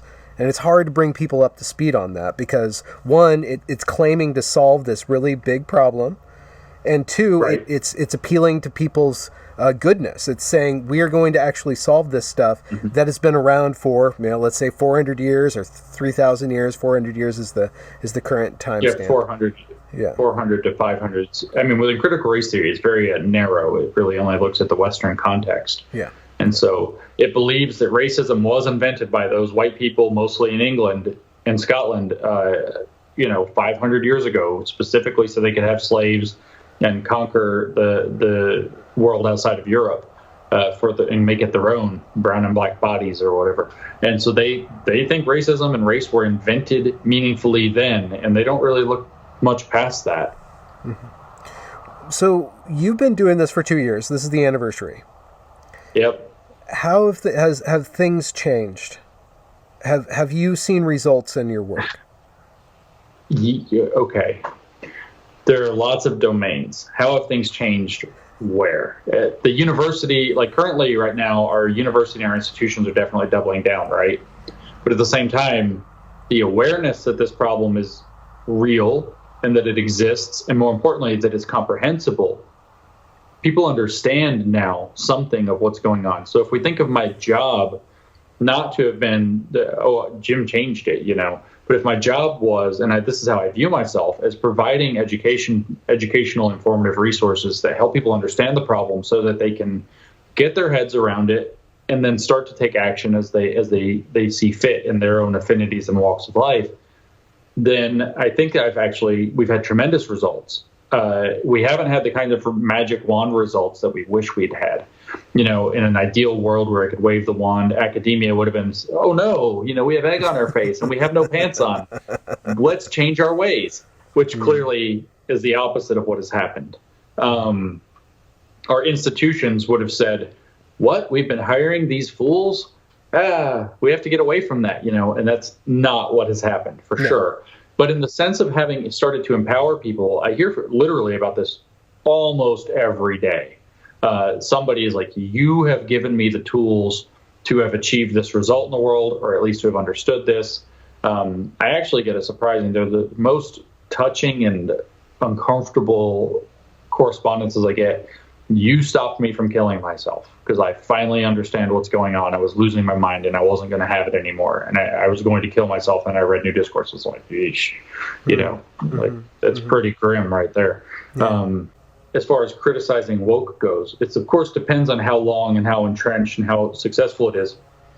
But I think this is a time-limited activity. I don't want to become the guy, the famous general who wins the war and he comes out and he doesn't know what to do with his life, so he just goes and finds new wars to fight. There is the issue that I think in a broader picture, we talk about wokeness. Wokeness in some sense really arose between 2010 and 2015, so it's fairly new. But we also talk about its antecedents philosophically. Marxism is one. You could even say that Rousseau's vision of the French liberalism is an older one. You could say that the critical theory school, much more specifically, is 100 years old now, is another one. This is clearly, there's some kind of a root problem that's recurring. And I actually have always wondered why people are so seduced by communism. What is so seductive about that idea? So there are bigger ideas, a bigger fish to fry I may turn to try to make sure that the cycle of this bubbling up, we had radical activism, it kind of bubbled up in the 90s with the whole PC thing. And then the culture war, then it kind of bubbled up, or did bubble up in the late 1960s, early 1970s with the riots in 67, 65, 68, going into even the early 70s with all the really, really vicious activism around the Vietnam War. It bubbled up in the 30s, obviously, late 30s. It bubbled up in the 20s following these kind of Bolshevik revolutions. It's bubbled up kind of cyclically. And so I think that there's some underlying problem that somehow attaches itself to liberalism and that I would like to be able to understand and articulate, the kind of counter-enlightenment problem, if you will, which sort of keeps bubbling up. And I don't fully agree with Stephen Hicks's diagnosis of that, but I think he's also, somewhat insightful with his explaining postmodernism. And he goes back to Kant very controversially as to whether he was an Enlightenment or counter-Enlightenment figure, and I think it's a bit of both. It's a bit mixed up. Probably in total, he's more Enlightenment than counter-Enlightenment, but it's a bit nuanced. Something is going on that allows, it used to just be, why is communism, given the size of the failures that we saw through the 20th century, why is it so seductive? Why do so many young people fall into the belief that it's gonna work? That's never been tried right this time, by making it racist, it'll work. Why does it keep coming up? solving those kinds of problems and advancing, an articulation of liberalism that helps people understand and close the door to that would be very interesting to me. Well, maybe it's not. Maybe it's. I don't want to be anti-woke for like 1 minute longer than I have to be. Yeah, if that makes sense. Maybe it's, in some respect, perhaps it is generational, it's emergent when a certain number of factors and an age group come of age. It comes together. Possible. But maybe totally it's not a bad thing. Maybe this is the test. And it forces liberalism to upgrade itself. It is an assault, like a hacking incident that causes the entire mainframe or the framework of liberalism to become new. And you have to have that antagonistic aspect, that Luciferian aspect within heaven, right, to allow heaven to be more than just this palace of comfort. Right. And ignorance. Yeah, I think that's possible too, just the dynamic. And maybe I want to understand it, maybe I don't. But as far as like being anti-woke, I literally want to be that not 1 minute longer than it's necessary. I've been saying from the beginning, I want to retire, I want to quit. Yeah. My job is to make myself irrelevant. Yeah. I want to walk away from it. That said, I think that a very interesting problem, if we're going to kind of transition, how do I know when to stop? And we transition that into, well, what do you think you'll do then? I keep finding myself saying the same thing in the past several weeks in almost every kind of podcast or phone call or interview or whatever that I end up on. And it's that I've now come to the conclusion that it's everybody kind of realizes that social media and the internet have fundamentally changed the infrastructure of society, that the meaning of network theory, for example. Somebody asked me yesterday or the day before some ideas of books that you might read or concepts that are really important, and I just found myself just blurting out Nicholas Christakis' Blueprint. Can you say that again? About networks. And I started Blueprint by Nicholas Christakis from Yale, the guy who got yelled at for Halloween costumes. It's about network theory. And so the nature of networking has changed overwhelmingly because of the internet. So now we have these groups like Antifa that you have Joe Biden standing up and saying, well, that's not an organization, it's an idea. No, Joe, it's a syndicate. But it's also correct that it's not formally an organization. It is a syndicate. And you do have these kind of decentralized things now that are very much able to grow and spread and be a real force in society without ever formally organizing. Without ever formally establishing things. So we now are in just using networks. So we now have a very different playing field. And my belief is that among many other factors, one of my beliefs is that liberalism itself is a set of underlying principles of, say, objectivity and merit and, individualism and universality, all of these different pieces needs genuinely to be updated and re-articulated, as you were saying, in this new context. So we almost need, the printing press brought about an enlightenment. We almost need an enlightenment 2.0 that, and I don't want to use such dorky language for it, but we almost need such a thing that looks at the realities of how, what is it that Marshall McLuhan said, the medium is the message? Like, that's a reality now. Various things that if you read Foucault and just put yourself in the headspace, he was talking about social media. And then you read it and you're like, wow, so insightful, It's like they were really kind of touching on some stuff way ahead of their time in that regard. And I'm not trying to resurrect Foucault's legacy, but there's something to this. And so liberalism has this new paradigm in which I think that the underlying values are correct, but their expression in the new infrastructure has to be figured out and articulated. And so always from the beginning, I thought I was a fucking genius when I came up with this. And it turns out like everybody knows this. So I just thought of it by myself, but it's like, duh. When you're trying to take on a big problem, say like wokeness, or if it were the Catholic Church or whatever, turns out I figured this out all by myself and was so proud of myself. Me and Mike, we're like, that's it. We thought we figured it out, but it's like as old as time. No, we're so stupid. But it's a 3-stage process, which is to you have to do exposing the corruption or the failure or the rot. You have to be able to offer an explanation of what's going on, kind of in a very purposeful way that takes into account how it's failing, but also how it sets itself against other ideas. And then you have to be able to articulate alternatives. That's the 3-phase, like people were like, what's the mission of new discourses? Yeah. And my first expression of it was expose, explain, articulate alternatives. That's it. That's what I want to do. Yeah. And people were like, to what? And I was like, whatever the big stupid is. Yeah. There's always going to be some big stupid. Let's find that. Let's expose, explain, articulate alternatives. If you kind of look at it as, this progression, the grievance studies affair 2 years ago today, right? And now we're probably getting close to the time we actually revealed it. The grievance studies affair, that's definitely exposed. And then we've got cynical theories. I've got new discourses. People say, you're doing a critical theory of critical theory, a critical theory. And I'm like, no, I'm not. I'm doing a traditional critical theory.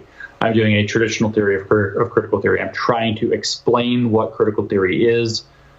I'm trying to explain how it works. I'm not actually trying to do a critical theory of it. I'm not trying to just play the new atheist game and pick at all the problematics it generates. I'm trying to explain rigorous epistemologies, rigorous ethics, rigorously understand the historical context in which this arose, the philosophers and the philosophies that gave rise to this.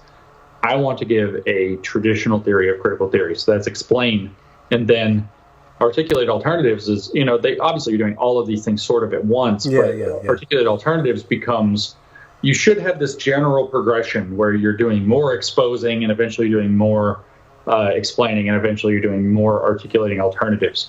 And I really, if I had to say what's my 5-year plan, whether it's having kept new discourses, sold new discourses, moved on from new discourses, whatever with new discourses, as that goes, my 5-year plan, I guess, really is how do I start leaning into that creative vision for the next thing to the degree that I'm capable, which is maybe significant, not, maybe, I don't know, and to the degree that I'm comfortable. And I say that specifically because I know personally that I'm very uncomfortable telling people how they should think, act, do, right? I just believe. I joke and say I'm way too libertarian in the sense of being kind of like socially libertarian, not necessarily politically libertarian, and that I don't like to tell people, like, you should believe this, or you should say that, or you should act this way. And when you put out a creative vision, when you give people 12 rules for life, you got to tell them what to do. Yeah. Right. And I have some growth to do before I'm ready to start telling people what to do. I think I'm too young, too green, too naive for that. Congratulations for reaching the end of the podcast. If you enjoyed this product, consider donating to this channel via paypal.me/Benjamin Boyce or joining me on Patreon. Also follow me on Twitter at Benjamin A. Boyce. Have a good night.